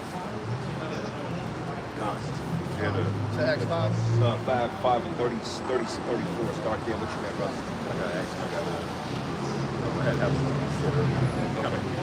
Can you bring the Acts out since we're on that topic? This is the book of Acts 5, verse 34. Then stood there up one in the council, a Pharisee named Gamaliel, a doctor of the law, had in reputation among all the people, and commanded to put the apostles forth a little space, and said unto them, Ye men of Israel, take heed to yourselves what ye intend to do as touching these men. For before these days rose up Theudas, boasting himself to be somebody, to whom a number of men, about 400, joined themselves. Now, stop there. Now, think about what it said. It says, boasting to be somebody. So you had Israelites then that wanted to go above what Yahushua said, because those other Israelites, they believed that Yahushua was not in a noble, well, I won't say noble, but they thought he was like in a cowardice spirit. Because even the disciples asked him when he came back from the dead, before he went back to the spirit world, before the Pentecost, they was like, does thou now comest to restore the kingdom to Israel? But the Lord said it ain't for you to know the time. You know what I'm saying? It ain't for you to know the time, man. But you should receive power from this side of the world up into the uttermost parts of the earth, man. Because they was like, Lord, you came back, you rose from the dead, now you finna set up the kingdom, right? Because even the disciples wanted the Romans to go down, but they understood that it was a process of time, man. And we had to go through a whole falling away first. We had to go through an apostasy period. We had to go in slavery, and here we are today. You know what I'm saying? But you got the same men coming back doing the same uncircumspect shit. Like a little history on the Sakari, right? Sakari was set up by this guy by the name of Elazar Bun. I think Howard out, or it may have been Bun. He may have been no, he wasn't a Levite. He was either a Judite or he may have been like a Simeon or something. I forgot. But either way it goes, his name was Elazar. Coincidentally, Sakari named himself that. And through the spirit, he said, yeah, we them niggas coming back. That's the spirit. But see, long story short, they rose up against the Romans during the first Jewish-Roman wars, man. And you can read about that in the Josephus. Basically, there was a taxing period on Israelites when we had to pay tribute to the Caesar, so Rome. Because remember, at that time, Judea was a province of Rome, okay? Because we was under the captivity of the Greco-Romans, man. But long story short, they recruited men to fight on their side to take down the Roman authorities out of zeal, Right. you know? And then push come to shove, they turned on each other. Some killed each other. They were killing other Israelites that wasn't for the cause. Because they had like cloaks on, they had like hoods and garments, and they'll run up to you, and they was like assassins almost. Yeah. And to the point, man, they all committed suicide through fire, man. Yeah. I forgot what was the hill that was called they committed suicide on? I forgot the man. name of it, but basically they committed suicide, man. Yeah. You know, because they was disbanded for the most part, and they got ran off, man. Right, because Yahushua told us to flee, man. Despite men trying to gaslight you and thinking that you're a coward for not embracing what he told you was going to happen, man. Yahushua said, when you see these things come to pass, flee to the mountains, man. What did these Shikari niggas do? Hell no, we ain't going to attack you, you know, we're going to fight back. You know, if the Lord is not with you, man, it don't matter what your battle experience is, how much good your hands are, you're going to get fucked up, man. That's right, man. You're only supposed to be in the spirit of fighting back with self-defense. When the scriptures talk about the prophecy, you know, the Lord's going to send some troops, you know. Esau's going to make his move, man. He's going to come in. The Lord said he's going to lift up a standard against him. So when that prophecy comes to pass, okay, yeah, you can defend yourself, do what you got to do, man. Or when he makes you into hunters. But you don't decide when you're going to do that and take matters upon your own hands and say, oh, I'm going to do that. See, these guys, man, they boasted of being the daggermen and say, oh, yeah, we them guys coming back, because they think that being associated with those dudes in history is a good thing. That was not a noble cause of what the cat was doing, man. Right. They took matters into their own hands. They didn't believe that the Lord was going to be their defense and support him. But they never really fought with the Lord anyway. Some men did, but overall, that was a move through the spirit. Because if you know their history, and for men to put that on themselves, that's all a play. That's a chess move by the Lord, man. That's why, hey, there's truly said a man's goings of Yahweh Shai. Them guys didn't do that because they wanted to do it. The Lord put that spirit on them to do it. Because everybody plays they lie. You see what I'm saying? So it wasn't even, it was almost like a conscious but an unconscious decision.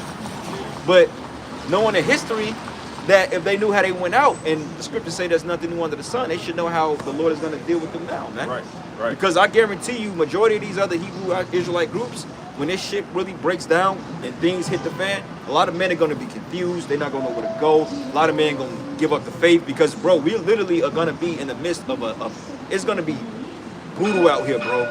Okay, we can't do it justice on how much we're breaking it down, but it's gonna be that fucking brutal to the point that the scripture said was damn. When I come back, will I find faith on the earth? Because people gonna literally cast off their faith because of the shit that's going on out here. Because it's gonna come a time that they're gonna start hunting. Bro, we seen it already. They already try to drive a van full of explosives to Johannes them. Well, one of his camp school, man. They was gonna blow that motherfucker up, and people was gonna die in there, all because them stupid niggas decided to go down there and implicate themselves in the small hat stealings. Right, right. Now everybody look at us like they gonna come after us too. But see, the Lord is gonna he's gonna be with us, man. Yeah, that's He's right. gonna be with us, man. Cause That's right. it's not about men who we're afraid of. Hey, we want to be blameless before Yahweh about how we shy, man. That's right, man. That's the point. That's why we pushing. Don't be carnal. That's right. You know. Right. That's right. Quick precept. Book of Matthew 26 and 52. We'll go a little bit further. This is the book of Matthew 26 and 50. And Yahushua said unto him, Friend, wherefore art thou come? Then came they and laid hands on Yahushua and took him. And behold, one of them which were with Yahushua stretched out his hand and drew his sword and struck a servant of the high priestess. Yeah. Now that servant who Peter struck, his name was Malchus, man. Okay, of the Centurion. Okay, the Centurions today was technically like the police today, the Roman police today, or the military, so to speak. When they came to grab up Yahushua, Peter went off emotion, man. He got emotional and told him, like, look, man, that's not the way we do shit. But of course, somebody grab your boy up, you're gonna defend him. Like, come on, man, it's my man's right here. But the Lord told him, keep going. You see. It says, and struck a servant of the high priest and smote off his ear. And he had to be now peep this. If you cut a man's ear off in precision, that means you know what you're doing. That means that these men were skilled in war. But the Lord said that ain't what we own. But nonetheless, they knew it because they had to know it. Growing up in Judea, bro, you couldn't be no pushover, man.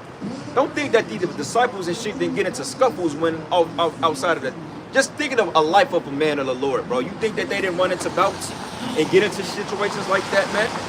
Even running from niggas, bro. The Lord said, look, hey, flee from one city to the next.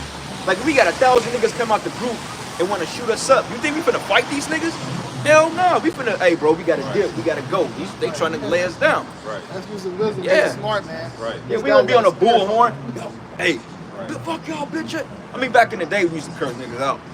I ain't gonna cap. This camp, we had it bad, but we was bold through the spirit because it was for that time. Now we moves a little bit wiser than that. But we not finna sit up here and deliberately provoke a nigga that got a goddamn M16 in his hand and he's looking for the smoke. You're acting to get put down, man. Right. Right. Verse 52, it says, Then said Yahushua unto him, Put up again thy sword into its place, for all they that take the sword shall perish with the sword. It says, all those that take the sword shall perish with the sword, man. And that was a heavy cut. Because that wasn't only to Peter, but that was to anybody that bear arms against the system, man. Right. Because that's Esau's blessing. Okay, now is it a sin to own a weapon? No. Is it a sin to defend yourself? Absolutely not. But like I said, we're not out here to provoke people, or we're not out here to incite violence, man. But to Right. teach the word. Right. But don't get it twisted. Hey, push come to shove, when we have to defend ourselves, hey, it's gonna it'd rather be y'all than us, man. Right. Hey, because don't think, hey, we ain't no pushovers either. Yeah. Jake's and I'll just leave it at that. Jake, they do what they gotta do, man. But notice he had the sword on him already. He wasn't rebuked for having the sword on him. He was rebuked when he used it against the centurion. That's what you're going off, man. Yeah. You know, because you're not supposed to engage into the war yet, man. We're still in the spying out process, man. You know. Hey, man. You can't rely on that, man, and live on that. Act upon it. Because these guys, they taking videos of themselves on the firing range and fringes shooting. Do all about the wrong image of the Lord. That's why you know they are not of Yahweh Shai. They are not true believers in Yahweh Shai. But peep this, when you go down into the it goes into like the concordance in history, it tells you here, Acts 5 and 29. And then read, matter of fact, let's start at 29. It says, Peter is not sanctioning civil disobedience. Meaning he's not inciting that. He's not telling people to go out there and roll on the government. It says, as he makes it clear in his first episode, it says, we are to obey civil government, but when it goes contrary to the explicit commands of the Most High, we must obey the Most High and be ready to suffer the consequences, which is a cut to the Christian pastors that's going to use, Romans 13, I believe, to justify on their citizens taking the chip. They're going to use Roman. Look it up on your phone. When it said that we should be subjected to the higher powers. Right, verse 1, 13 and 1. They're going to use that to say, well, this is the reason why we got to get the chip. But even in the Bible, and this is from Christian scholars that write these things because they study the history. It says we are to obey civil government, but when it goes contrary to the explicit commands of the Yahweh, we must obey the Most High and be ready to suffer the consequences, man. Right? And it says, many false messiahs have arisen throughout the ages, as Yahushua himself predicted. These all have died and have amounted to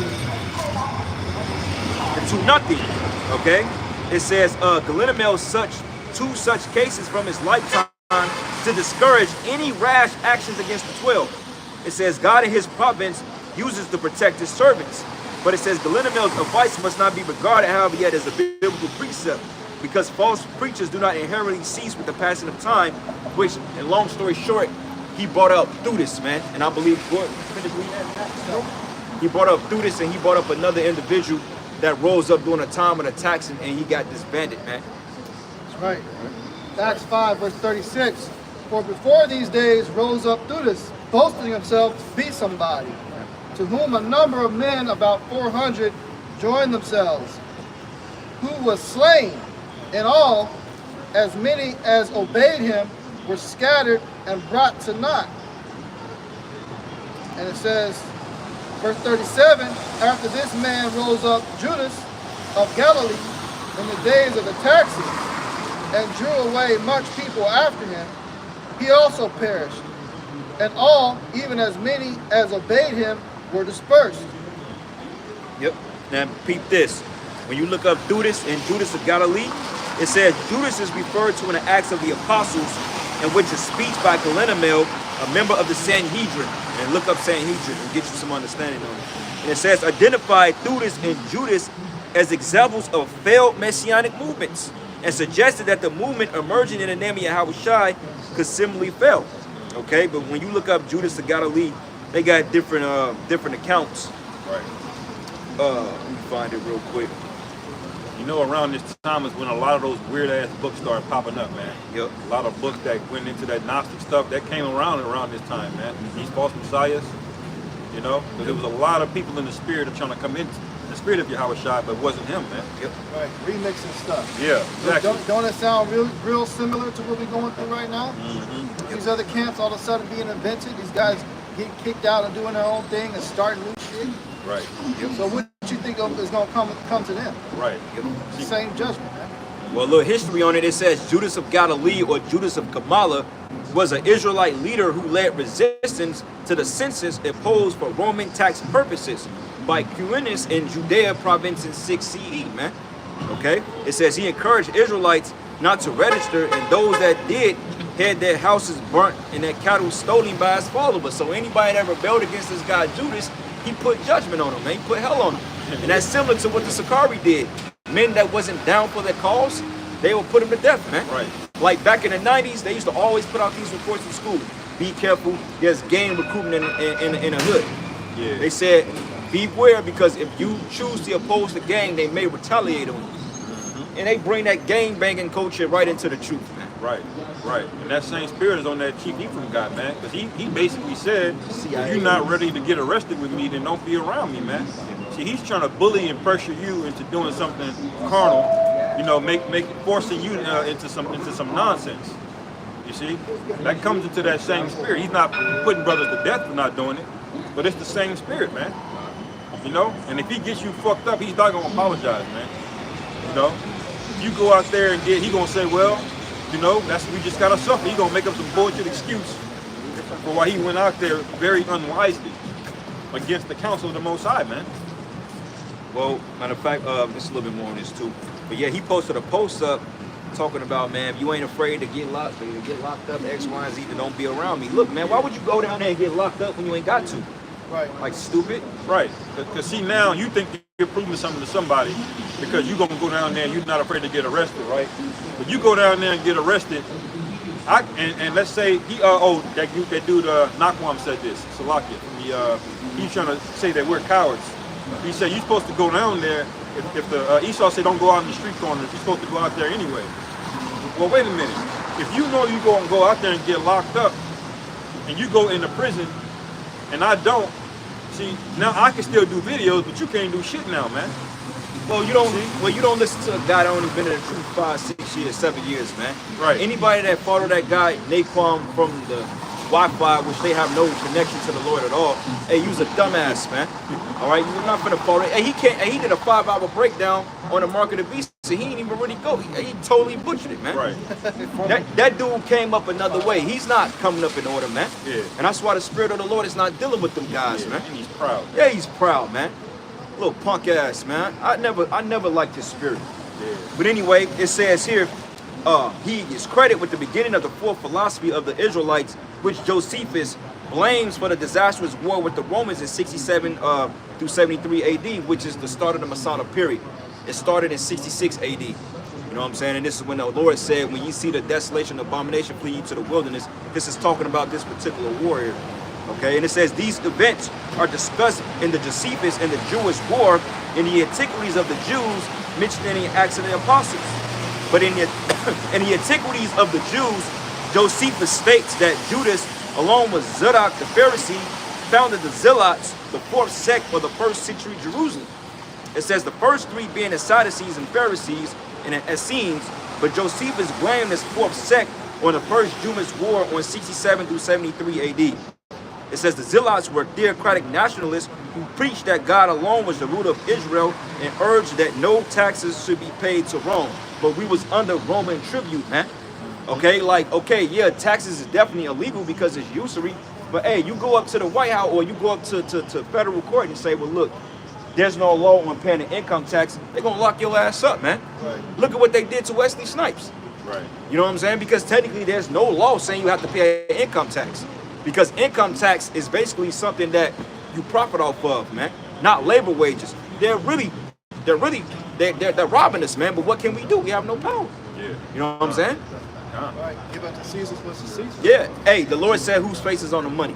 Yep. Render unto Caesar's what's Caesar's, man. Yeah. Some bullshit, but this is part of the punishment. But don't fret, man, because the Lord is gonna throw this shit down, man. Right. And that's why the Lord also spoke about different types of currencies and treasures, man. Yeah. Treasures in heaven. Yeah. You got regular ass money, man. Yeah. You ain't supposed to be caught up in no fucking money anyway, man. You Right, know? man. Let Hey. it go, man. Let them have it, man. Stay the course on the mission. Yeah. You know? All you Sakari niggas think you're doing all this extra shit. You gonna do all that dribbling behind your back and then miss the layup, man. Trying to do these sensationalized titles, Get beat up. trying to appease to women, get viewership, man. You gonna do all of that and still take the chip, man. Right. That's you niggas doing all of that fancy shit and then missing, man. Yeah, you go up. Here, Jake try to go up for the pull-up and Yeah. get his shot blocked, man. The scriptures say, man, this truth is like walking, one side is fire, one side is water, man. You're supposed to tread carefully, stay the course, man. Right. You got it. I had that. You guys got to remember that we're in the belly of the beast, all right? You got it. I still got that axe. Bring out the read it again and then give me Sirach 7. This is the book of No, Acts. second Address 7. Second Address 7. Yeah. This is the book of Acts, chapter 5, verse 38. And now I say unto you, refrain from these men and let them alone. Leave them alone, man. Go ahead. For if this counsel or this work be of men, it will come to naught. Right. So at the end of the day, man, like people say, oh, y'all a bunch of false prophets. Well, if we're false prophets, then the Lord will do away with the ministry. Period. We're out here on our own accord, and hey, Yahweh Shemi Shai will reveal that, man. Like he said, suddenly lay no hand on no man. Okay? But we believe through the spirit and power of Yahweh Shemi Shai, we're those guys, man. Yeah. Because we're walking and we're the living examples of that. Because we're telling you exactly what Yahweh Shai said to do. That's know? right, man. And we done came out with a lot of common sense situations on how these other camps and organizations can be dismantled from within, from the carnal things that they're doing, from the dangers that they're doing, how they can get involved in something where they can lose their life. All these ways There are multiple ways of how these councils will come to naught. How many ways can you think of that they're going to stop our ministry Right. or Yahweh Shai's ministry? The men that are out there without any trying to get any numbers. They're not out there to try to get a bunch of money. They're not surrounded by a bunch of carnal men. It's not going to the wrong place at the wrong time being stupid. There's really nothing that you can really think of that can stop us from going out there other than Yahweh Bashem Shai himself. Him just telling us, hey, look, it's time for, hey, to shut it up. You know? It's going to come a time period, it's going to be hard to hear these words. When he makes that move, that's when you might not see us out here like that. Right. But other than that, there's nothing that's going to stop us from shutting us down when I bring out this word. There ain't shit Esau can do, man. He's going to have to kill us. Right. You know? The scriptures say that when the elect gets woken up, that's a matter of Yahweh Bashem Yahweh Shai, man. There's nothing Esau can do about it, man. You know, that's why us coming out here, this is so we can get delivered individually, man. There's nothing we can do to bring in fruit, man. We're supposed to just follow the instructions, do the work, and the Lord's gonna bring this shit in. Ain't nothing extra you can do. So trying to buck up against when Esau shuts shit down, you trying to go out here anyway, telling brothers just go out there anyway. Well, you can't bring them in of your own volition anyway, man. Well, hold that real quick and get 2 Esdras 9 and go to verses. Read 9 to 9. One more on this. Go ahead. This book of Acts 5 and 39. Go back to that. But if it be of Yahweh, ye cannot overthrow it. Lest happily ye be found even to fight against Yahweh. Yeah, it says, hey, read that again. It says, Acts 5 and 39, but if it be of Yahweh, ye cannot overthrow it. You cannot overthrow it, man. So this is of the Most High. It ain't nothing he can do. Like now, come back again, brother. Like they're shutting, like, bro, like brothers are getting like videos removed every day. Like from 2020, anything that spoke against the, you know what, the Icky Vicky, they're taking it down. They're not giving people strikes no more because people been complaining about it. But bro, I done got like 15, 20 videos clipped from 2020, bro. You know what I'm saying? Like brothers, they're taking brothers' videos down, anything that's exposed in the New World Order. You know what I'm saying? Another thing too, they put a limit on how many videos you can upload a day. You know what I'm saying? That means that I'm fucked then. You know, brothers are fucked, shit. But it's all good though because hey, the Lord is really sealing this thing down, bro. He's winding it down. Yeah. Hey, I didn't know they were doing that. That's crazy. Yeah, I'll send y'all the group thing, man. Yeah. And sooner or later, we're not gonna be able to come out here. Hey, that goes to show, hey, it's about to be famine of the word, man. Yeah. I ain't about to hear these words for much longer. You better get it now. Get it while you You better can get it while you can, man. Hey, because there's come a time when they're going to strip it, man. Yeah. They coming to cuss, they taking videos down, hey. But it's the spirit, man, because they started that shit when they tried to restrict us or start taking down channels. What Apostle Tahar did, he came out with that order. He said, hey, bros, do one lesson a day. You know? So the internet's been flooded with videos, man. Yeah. I'm not sure how many brothers is in GMS alone, but if you do the math, man, on just 4 brothers, man. We bring out more videos than all them camps put together with all they members. With all the members of all the mainstream camps, they outnumber us 7-1, but our works quadruple theirs, man. Yeah. Because you got maybe 1,000 men in the IUIC, but none of them do sit down, man. Right. Right. Like, do you know, like, if one brother, 1,000 brothers do a sit down per day, you know how much fucking work that is, man?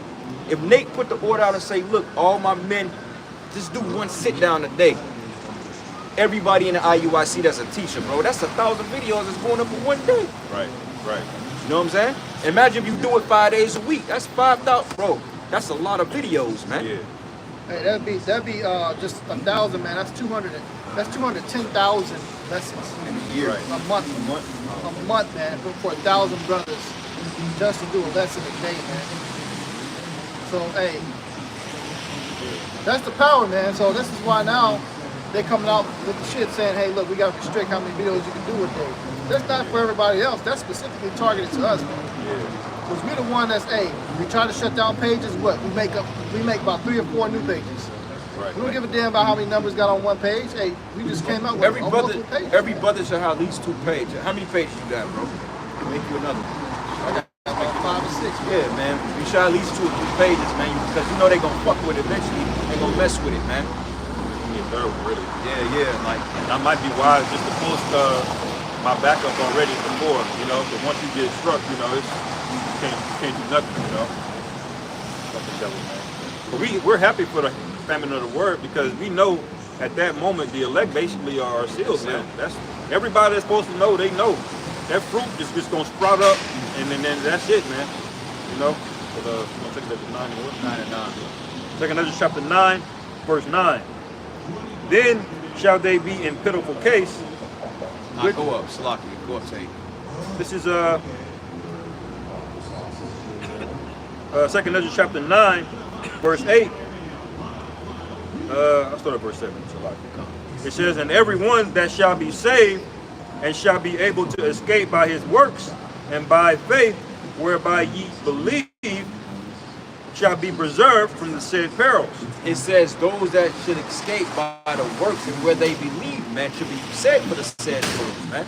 So you believe you've been doing this work, you ain't got to worry about that hell coming to touch you, man.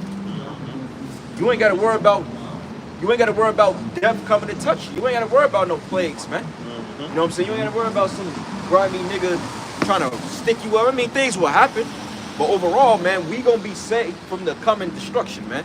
Right. Now, of course, you're gonna have your skirmishes in between to get to the finish line, but shit, hey, that shit is all law. Like, who gonna know about that? Shit, what you do when this shit collapses and the motherfucker come up, you gotta do what you gotta do, man. You know what I'm saying? You ain't just gonna let a motherfucker run in your spot and have his way with you. You gonna do what you gotta do with that. You know what I'm saying? But overall, we gonna be delivered from this shit, man. That's why we out here week in and week out. Like all these guys talking all that bullshit, bro. How much you wanna bet? Look, it's nice today. It's November. I'm surprised them guys are still going out. But I guarantee you by the end of this month, when the temperature drops below 50 degrees, ain't none of them camps gonna be out there. IUIC ain't gonna be out there. Fucking do Sakari go out in the winter? Yeah. They do? Yeah. Okay. Do Naquan them go out in the winter? I think so. I think they do. Okay, because I know a lot of camps don't go out. Nate and them don't go out in the winter. Yeah. And a lot of other groups don't go out. HOI, HOI, they don't go out. Sabak goes out. You know what I'm saying? But for the most part, we the only ones that go out in the wintertime, man. Right. They had a nickname for us. They used to call us snow dummies. Because we be out here prophesying in the snow, man. Right. As a matter of fact, that guy that was mocking us on the TikTok, he was talking about that, man. He was like trying to mock us, like, yeah, we know it's snowing and raining out here. Ain't nobody listening, but you know, we out here anyway. He was trying to mock us, man. What's your question? Tell you about it. You've been up here listening and hearing this, man. You ain't put 2 and 2 together yet? Not quite. It doesn't look like when I read the Bible, it doesn't look like what I see.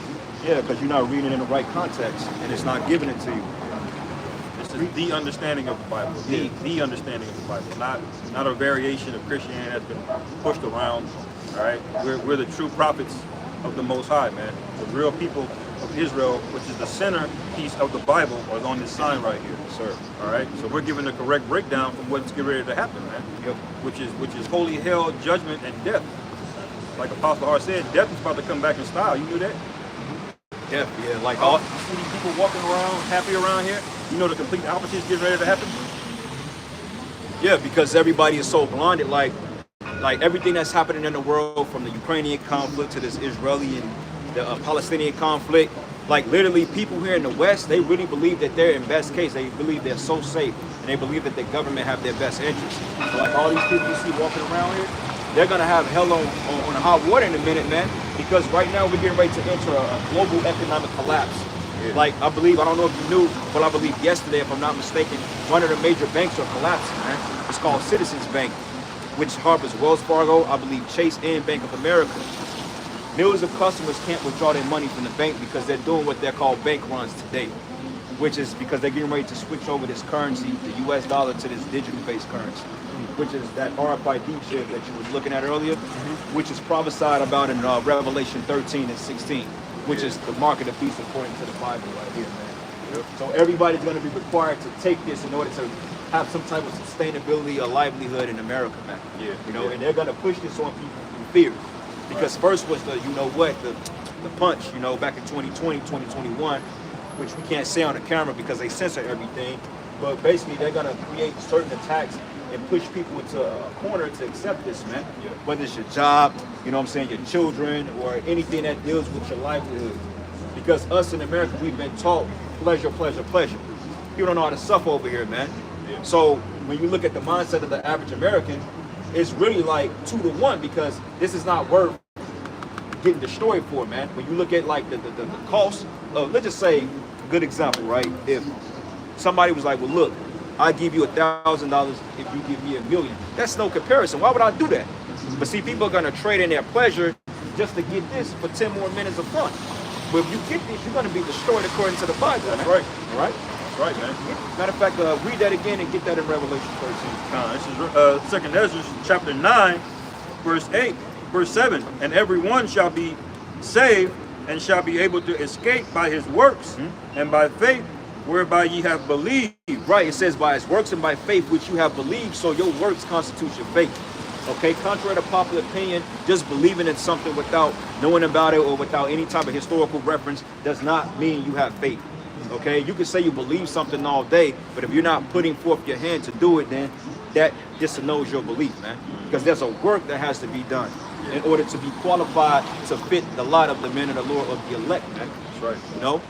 Go ahead. It says, and shall be preserved from the said perils, and shall see my salvation in my land, and within my borders, for I have sanctified them for me from the beginning. Right, it says they should see my salvation at the end of the world, man. And this is what we're going into, the particular perils. Like right now, right, if we have a global economic collapse, let's just say if we have a famine in America, what do you think is going to happen? What do you think people are going to do? Probably gonna turn to each other. Yeah, yeah, and you see that through all times in history, man. Like, go back into the time of the Weimar Republic when they devalued the dollar. They was basically burning trash barrels of money in the streets because the money was the value. You know what I'm saying? And that's coming here to America, man. Like these young bulls, man, they don't know what's going on out here, man. But eventually it's gonna come to that point that it's gonna be straight chaos in the streets of America, man. And we're out here to warn our people that that's coming before it come to pass. So where does this salvation come from? Where does it come from? What do you mean? Like you're talking about salvation, and then you're talking about how like destruction's gonna come. Yeah. But then where does that salvation come from? What's saving us from it? Oh, doing the work and being of the elect and accepting and knowing and understanding the Savior, man, and knowing what he requires of his men. Right. Okay, because according to the Bible, only Israelites can get salvation. This is the only people that the Lord is going to save on the planet Earth and get the kingdom to. But the kingdom of heaven, all nations will be there, but these people on this side will be the governing rulers. Yeah. We will rule the next world because that's the prophetic, that's what's in the prophecy, man. Right. That's why when you read in the New Testament in the Gospels, that's why the disciples asked, has thou comest to restore the kingdom into Israel at this time? Matter of fact, give me that in Acts, bro. Acts 1 and 7. Yeah. You believe in the Bible? Yeah. Because the Christians have something called soteriology, which is the study of salvation.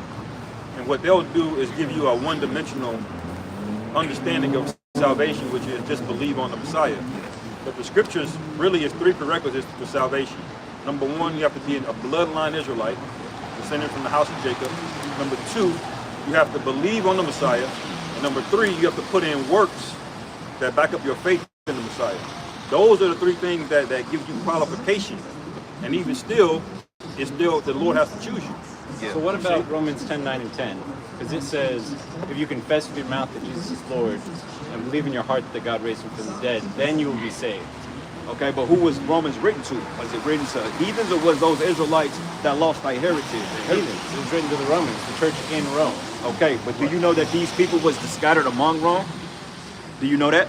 Can I bring out a little history for you? Matter of fact, read that real quick. Are you telling me that West Indians and Haitians and Dominicans and Guatemalans... They wasn't called that. That's the by name. That's on this side. But these people, when you read Judah, Benjamin, and Levi, these nations were scattered among the world at that time.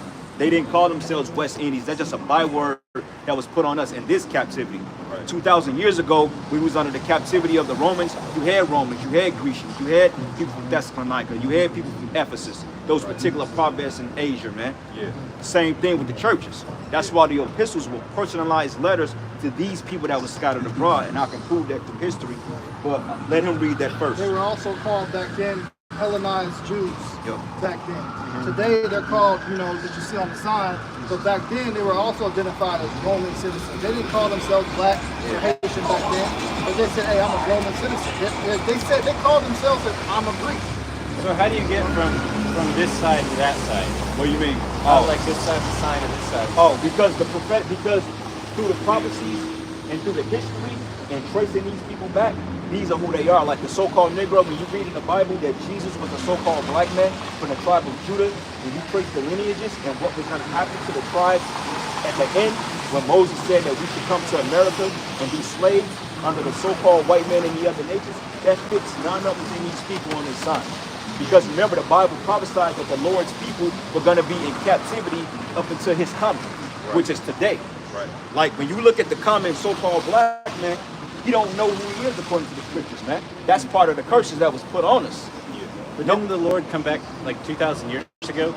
Like Jesus came 2,000 years ago, The first time to be a salvation to these people on his side. and he freed them from No, their sins. no. I mean, okay, well, you could say he freed them from their sins, but overall, there was still a process of time that had to come by in order for them to continue to get the salvation. Because technically, to be free from sin, you're going to be without sin. You're not going to sin. But the definition of sin is transgression of the law. People still went off and we still sin. That's why you have a grace period. You see what I'm saying? So being free from sin, that's kind of like a generic term, because clearly you're not free from sin because you're sinning right now. You know, you're gonna do something that's gonna be off according to the word, according to the law. So technically you're not freed from sin, but we have the grace period, and we have the grace period and the understanding opened up to us to follow the Lord, man. And hopefully that we're counted worthy. You know, like you technically, I would say this, like, what's your ethnicity? You so-called white guy, right? What's your father on your father's side? What is his nationality?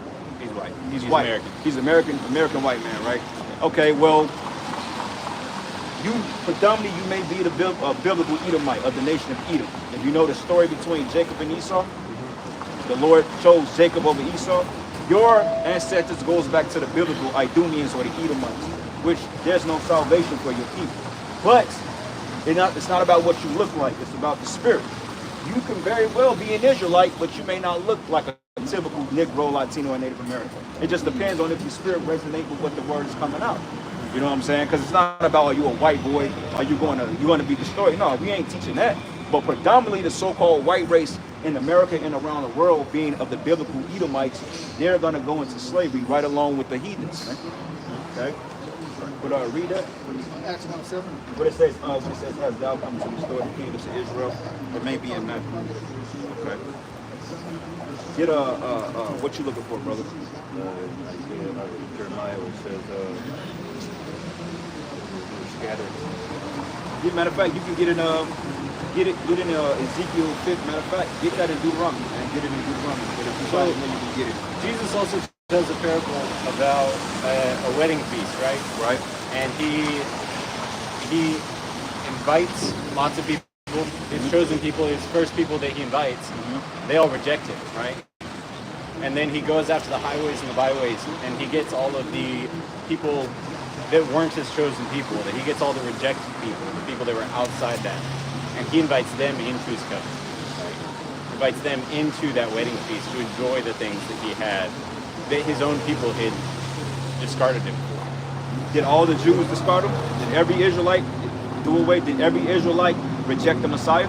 It wasn't every Israelite. Okay then, so what that got to do with anything if all Jews didn't reject him? All Jews didn't reject Jesus. I think it's bigger than just like Jews and non-Jews, right? Because his promises for the whole world. Where's it that says in? like it says in Genesis when God is making a covenant with Abraham, he says, "I'm going to bless you and I'm going to multiply you," and he says, "I'm going to bless the entire nation, the entire world through this blessing I have with you."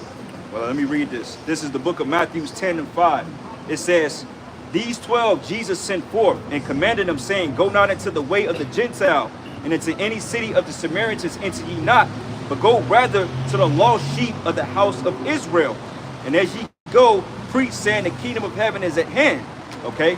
He's only went to the Israelites. He didn't open up salvation to other. Matter of fact, this was cool that he didn't open up salvation to the other nations because.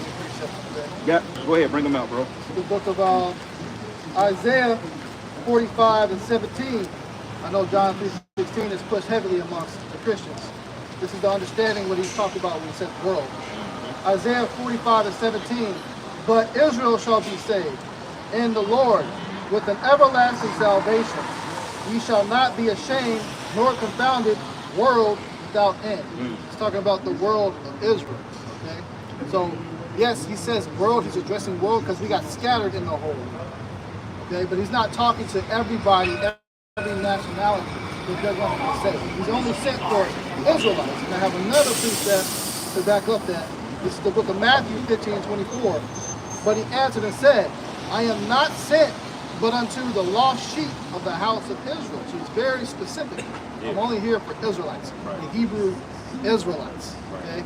There's been a lot of confusion with the church because they twist words and try to open it up for everybody. That was a business move that the Christian church did. Yeah, That was about getting money from the tithes to get everybody to come in. You all can make it, come on.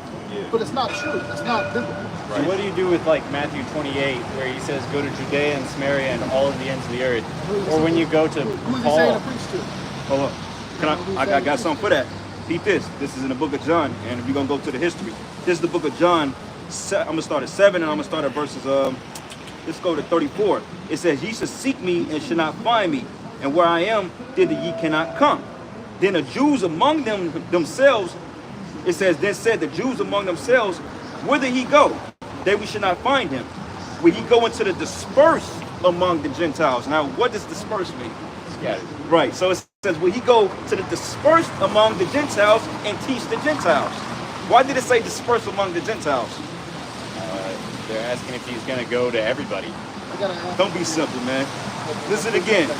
You know it's a common knowledge, and Christians even know this, that Israelites was dispersed among all nations. Y'all do know that.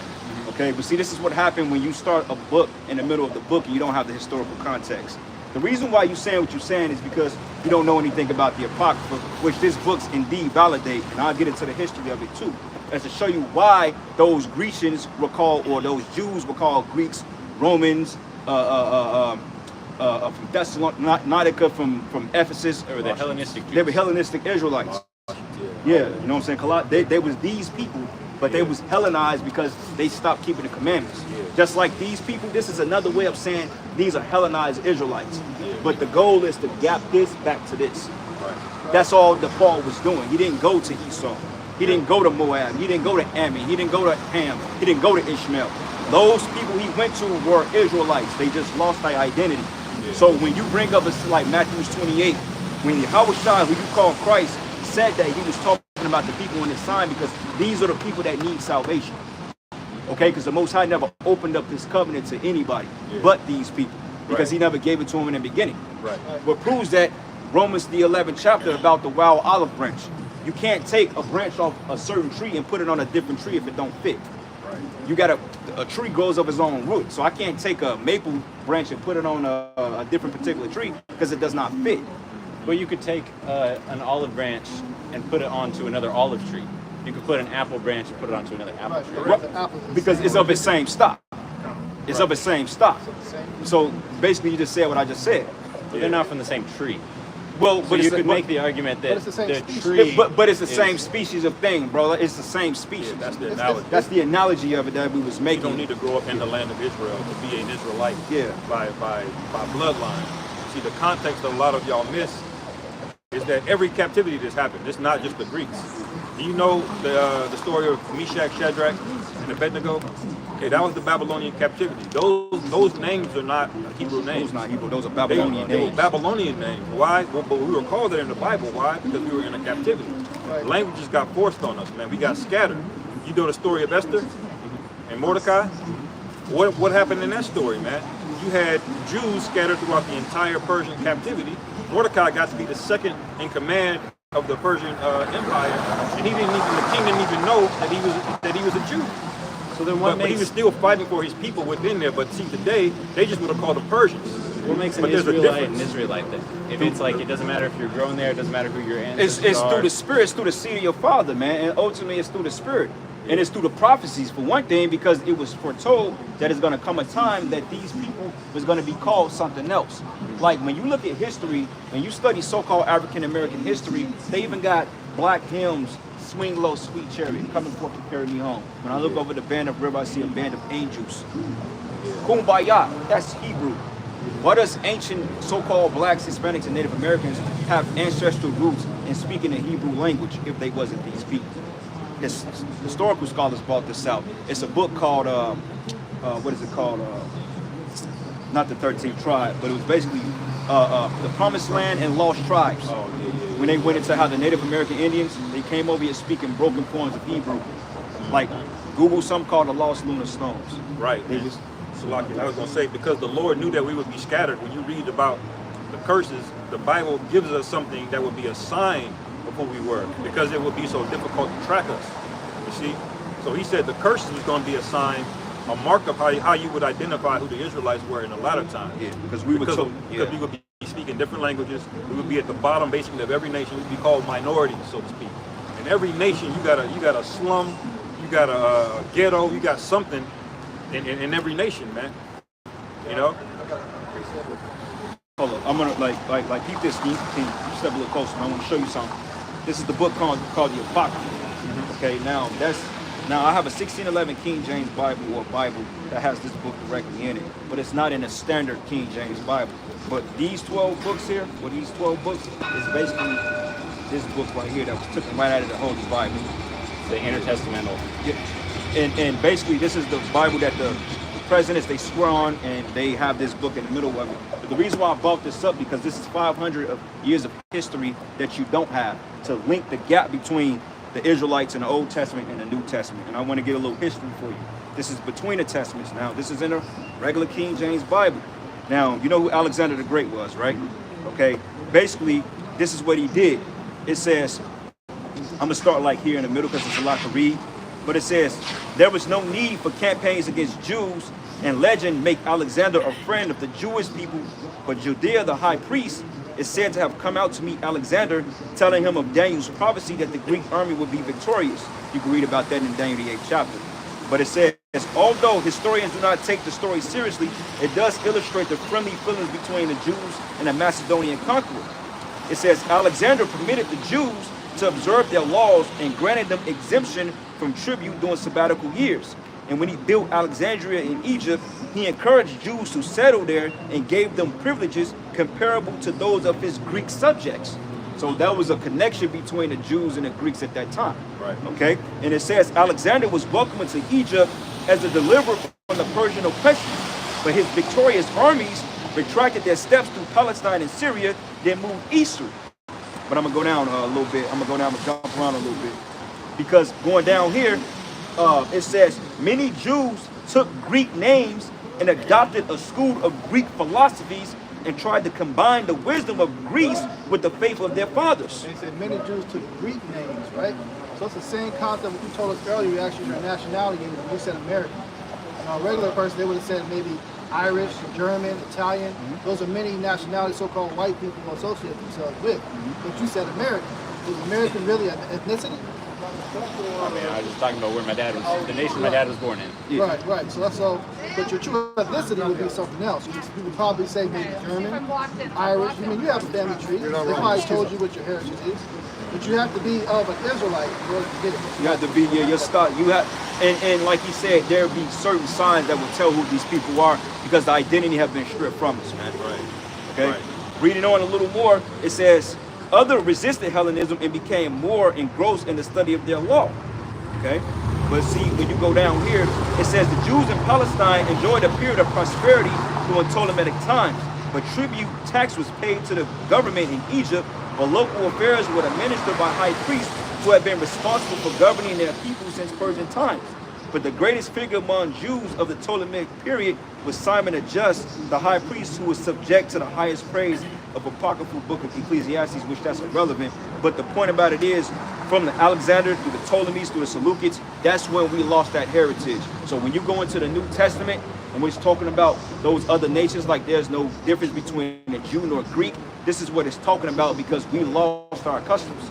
We lived among the Greeks and we started adopting their philosophies.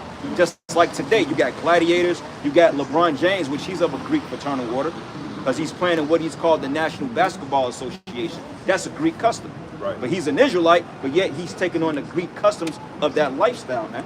That's right. Right. And so one thing is good to know is there's a difference between a nationality and a citizenship and an ethnicity. You see, Paul was from the tribe of Benjamin, right? But he was also considered a Roman. How can he be a Roman and be a tribe of Benjamin? Because he had Roman citizenship. You see? So when you see people get addressed by the term Roman or by the term Colossian, that doesn't allude to their bloodline or their ethnicity or their nationality. They could just be a citizen of the empire. You see?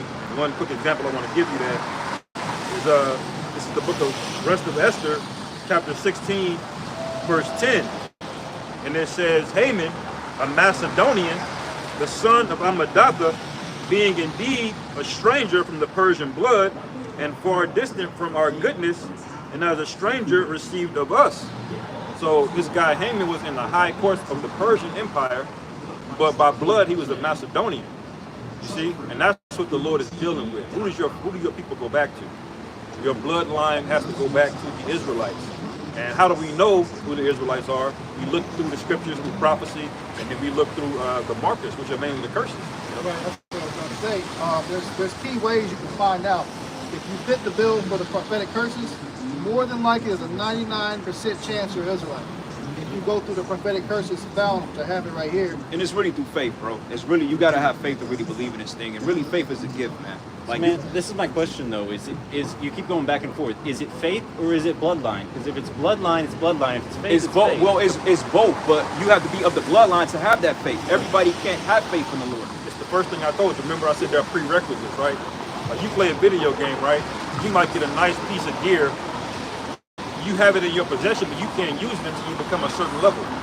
You see, there's two levels to it. You know what I'm saying? So yes, that's two things can be true at the same time. So in this case, you need to be an Israelite bloodline, and you need to have the faith and believe on the Messiah, and you need to have the works. Right, it's not We either got or. Matthew chapter 3 verses 8 through 10. Yeah, Yeah. we can get that, but how get does that that? real quick? But how does that do away everything we just brought out? You think that one point you made is going to Brother. outdo all the information we just told you? Here's the thing: is there's these people are doing the same thing that y'all are doing, where they're pointing back to their relationship to Abraham, and he's saying, no, you guys are wrong about that. He says that if God wanted people from the line of Abraham, he could raise it out of stones. He could make sons of Abraham. But that's not what we're Right? talking about. And so it's not about blood; it's only about faith, and you can see that in Hebrews when he talks about. He said raise it up out of stones when he talked about doing the work. Okay, he He's- wasn't talking about heritage. So let me ask you this. Okay, so let's just say if that was true, what do you Christians have to be qualified for salvation when the fact that you're completely engulfed in the Roman law right now? If you go to Romans 8, No, I'm Romans asking 10, you. 9, 10, man. What I got it. This is my answer for you. Okay. It is this. You turn to Romans. Sorry. This is what Romans- Christians do. Ephesians They 2, don't 8 have a through leg 10. to stand on, but watch this. Go ahead. I know exactly where it's going. They have no leg to stand on here. No matter what, all the information we brought out, they're coming with that because they don't understand the scriptures. My question to him was, even if it was of faith, how can you be solely of faith when you're not even living according to the scriptures? Do you eat? Do you follow the biblical laws for one thing? Do you follow the law, statutes, and commandments? What laws do you follow? Where's your beard? Do you eat pork? Because none of that was done away with. And faith does not give you the rite of passage to cut your beard off if you're an Israelite. Because if you're a true Israelite, you will have a beard on your face. You will look the part. Even though that's not going to save you, you will still walk the part. You wouldn't sit up here and be coming out here, well, I'm an American, I'm a proud American. If you was of this book, you would have your identity and you would be out here doing what we're doing. You'll be prophesying to the nations, man. Yeah. And I got a precept for you real quick, because I get what you're saying, but this is Romans 11. It says, I say then, have God cast away his people? Who is the people of the Lord? The true people of the Most High. Don't give me the faith-based stuff. Who are God's chosen people on the planet Earth today? Man, that is my only answer, is that it is by faith. Okay, well, this is gonna shut that down. It says, God forbid, for I am an Israelite of the seed of Abraham, of the tribe of Benjamin. Why did Paul say he was of the seed of Abraham? If He's that didn't about make to make a point where he says, I have all these qualifications and none of it matters because I'm in Christ. Okay, good point. But in order to serve the Lord, you have to be an Israelite. Esau was not given these promises. In order for you to have the service of Yahweh Ba'ashem Yahushai, you have to come from the stock of Abraham. That's what we're saying. Yes, it's about faith, because 2/3 of these people are going to die because they don't have faith. But in order for the gift and the promises to be given to you, you have to be an Israelite. He never gave his covenant to no heathen. Do you know the story of Rahab? Read in. What does that mean? Rahab. Rahab, go to Jericho. You got Yeah, but did she get the same thing? You can she read the comes same into the but- tribe of Israel. Okay, she wasn't from Israelite blood. she wasn't given salvation. Ruth the She- Moabite comes Okay, but into they it. was not given salvation. They was not given the promises. So what? Yeah, Rahab means to hide. Yeah, she did hide the servants of the Lord to spy out the land. But does that give her a right to go into the kingdom and be a ruler? No, She it does was not. part of the Israelite tribe back then. That's okay. Let's just say that was Brought one into it. exception. Let's just say that's one exception. Then you have Ruth the Moabite. Okay, but where in the scriptures that say that she was going to be saved and get salvation? She becomes part of the nation. She Where is had- that in the scriptures? It's in Ruth. But did she become an Israelite? Did she become an Israelite? Did she get saved? Did she get is salvation? in the tribe of Israel. No. She's in the line of Christ. You don't get that. You don't get that. Look, lineage if is you, about if you men, believe in man. who you call Jesus, what was his purpose here? He was to interpret and give us understanding and break it down to us to give us correction, right? He came to die and take away our sins. But he also came to teach and give understanding of the scriptures. Am I wrong? He did that, but his foremost thing Okay, was to so die let's- and so take let's- away our let's stop sins. right there. He's an Edomite, man. So let's stop right there. Look, this is why I brought out Matthew 15:24. He gives you the clear understanding. The argument's dead at this. Here's 2 Esdras 2:43, bro. God. Hear this. It says, God have not cast away his people, which he foreknew. It says, what ye know not that the scripture said of Isaiah, how he maketh intercession to the Most High against Israel, saying, Lord, they've killed their prophets and digged down thy altars, and I am left alone, and they seek my face. But what said the answer of God unto him? I reserved unto myself 7,000 men who have not bowed the knee to the image of Baal, even so that then at this present time also there's a remnant according to the election of grace, man. So even of that passage, he's saying that Israelites are going to make it, but 2/3 of these people, they're not going to make it. He's saying there's an election of these people, meaning a chosen of these people. Right. Okay, but in the first passage, why did he give his lineage? Because if it didn't matter where he come from, or if he was a person of the Most High, being an Israelite, he wouldn't have told you he was from the tribe of Benjamin. Because it was common knowledge that the Israelites were the Lord's chosen people. Right. Okay? Just because you bring up that point about Ruth or Rahab, nowhere in the Bible that said that they were going to be raised up and get the salvation that we were going to get. Right. It's been several acquaintances that's helped the men of the Lord or the Israelites get out of jams. Doesn't mean they were of the chosen seed. Yeah. You see? And you say, well, Ruth, well, of the lineage of David, but was that on the father's side or on the mother's side, man? Because lineages go through the father's seed, not the mother. Right. And you butchered that context earlier about Abraham coming from the stock, because what was going on was you had a lot of lazy Israelites that relied on the fact that they came from the bloodline of Abraham, but they didn't want to have faith. Yeah. They were boasting, oh, I'm from the from lineage. Abraham, yeah. But what he's saying is that's not enough to be of the lineage. You have to also believe. Exactly. You see? So it's an audience that's being spoken about, and that's why y'all get so confused when y'all read it. Because y'all want to insert yourself as part of the salvation, but like I said, there are prerequisites for it, man. It's not just anybody can believe. Matter of fact, the Lord had already said he's going to destroy a lot of people, man. right. Can those people believe? There's a book of life that's already written. Is it in them? If they believe on the Messiah, but they're not in the book of life, are they going to make it? If they There's don't gonna believe be in the people- Messiah, then they weren't written in the book of life. Well, you got to prove that, though. You see? He told us to look up a particular scripture, but even what you're saying, it contradicts what we're saying, meaning that you must have a flawed understanding, because we're bringing out all this information. In that one point you make, obviously somebody is wrong somewhere, and I just went into the history and showed you how Israelites were going to be Hellenized. Now I get it, your theology teaches you, well, if you believe in Jesus Christ with your whole heart and soul, you can believe in you and be saved. That's, bro, it's deeper than that. Because even when you go into the books of Acts, the 2nd chapter, it says, hear ye this word, ye men of Israel. You got to read down some, man. All right? We get it. But you Christians, you don't even know the true name of the Lord. If I told you to break down the name of the Lord in a pure Hebrew, you couldn't do it. Yeah. So how can you claim to believe in a Savior or a being that you have no historical context about? Right. Because that name Jesus goes into the definition means earthly, Earth. and it was created during the transatlantic slave trade. The letter J didn't exist, so that's not even his real name. And on top of that, let's just say this, right? Now, the whole concept of Jesus Christ, y'all believe in a virgin birth, but you don't understand that. You believe in a Trinity. You believe in all these insertions that was put in the Bible through what they call the Holy Roman Empire, through Constantine, which was a pagan, man. In fact, he was actually an Israelite, but he was a wicked Israelite. So you believe in pagan ideologies that come out of Greece, Rome, Babylon, Egypt. Because believe it or not, you can find out the whole story of the Immaculate Deception and the whole story of Horus and Osiris, man, in Egypt. That's where they get that from. Why? Because you don't understand the context of the scriptures. And I'm gonna read this precept and we finna shut it down. But this is the book of Romans 9:1. It says, I say the truth in Christ, I lie not. My conscience also bearing me witness in the Holy Ghost that I have great heaviness and continual sorrow in my heart. He says, for I wish that myself were accursed from Christ, my brethren, okay, my kinsmen according to the flesh. He's showing you to distinguish that, yes, I am an Israelite. Christ was an Israelite. My brothers, they're Israelites, because that's who he's talking to.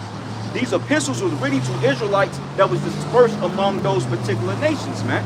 And it says here, for who are Israelites, to who pertaineth the adoption. The adoption what? The reconciliation back to the Father.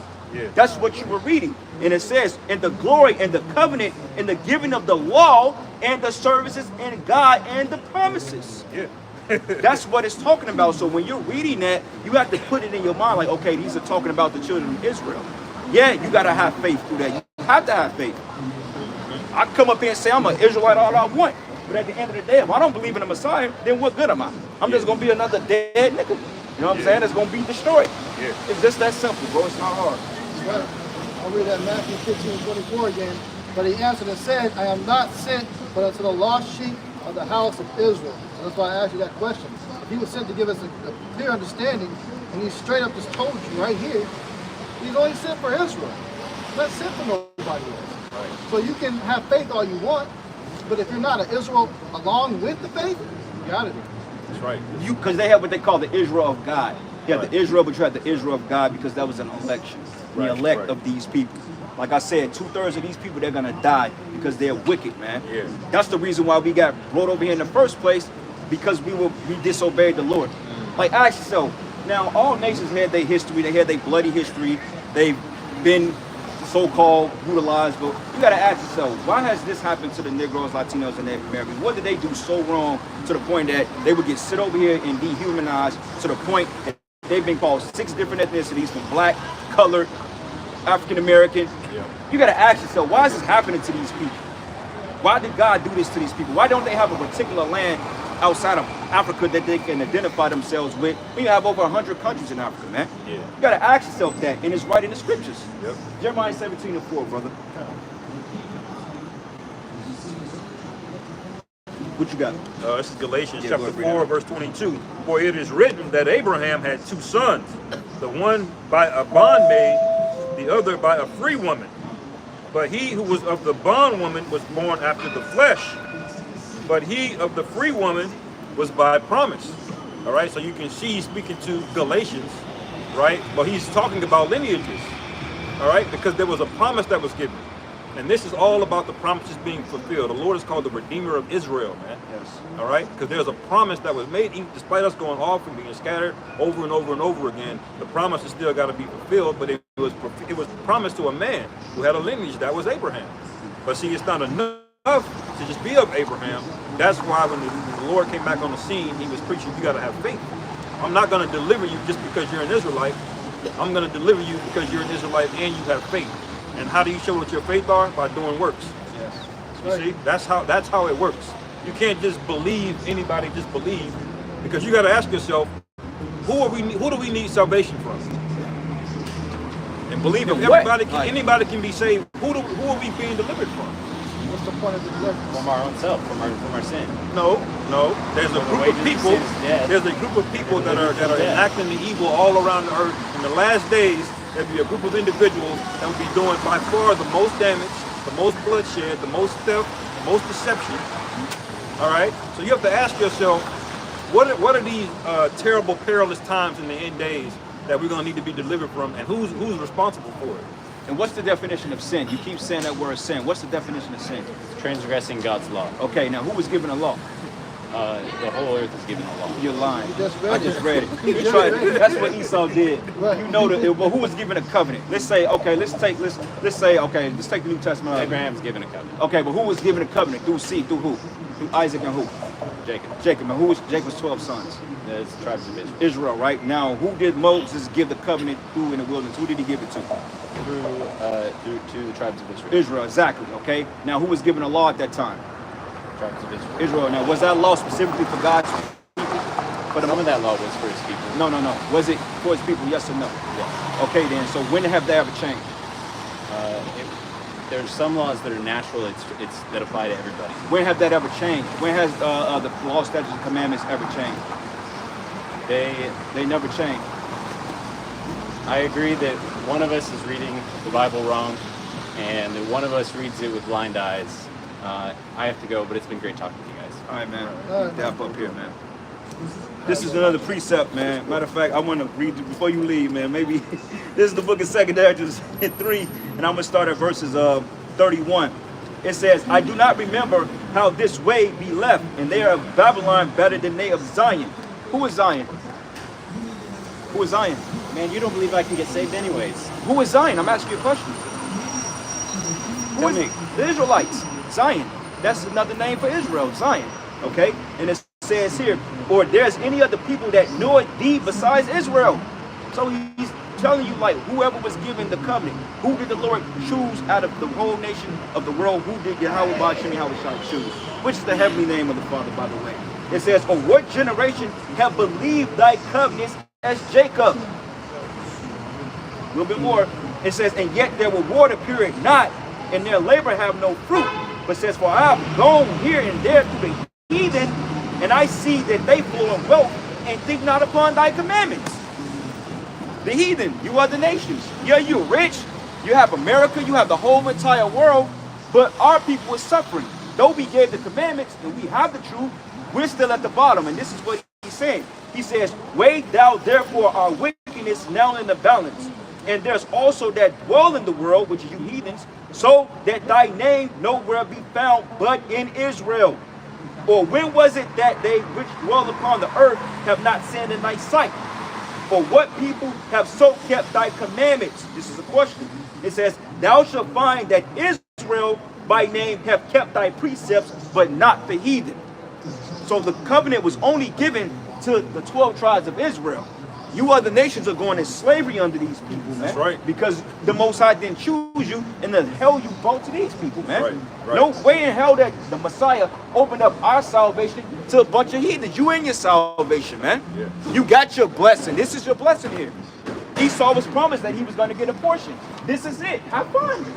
Don't try to engraft yourself in our word. This is us. Right. We the one that need to be saved. You don't need to be saved out of this shithole, man. You know? This is Revelation 13:10. He that leadeth into captivity shall go into captivity. That's right. He that killeth the sword must be killed with the sword. Here's the patience and the faith of the saints. And the saints, according to Psalms 148, is the children of Israel. So with that, we're going to close out and give all praises and glory and honor that's due to Yahweh, Ba'ashem, Yahweh Shai, Ba'ashem, Rakakadash. Double honors to the apostles and elders, a great millstone. Blessings and salutations to the hopeful elect. With that, Lord's will you will edify. Shalom. Shalom.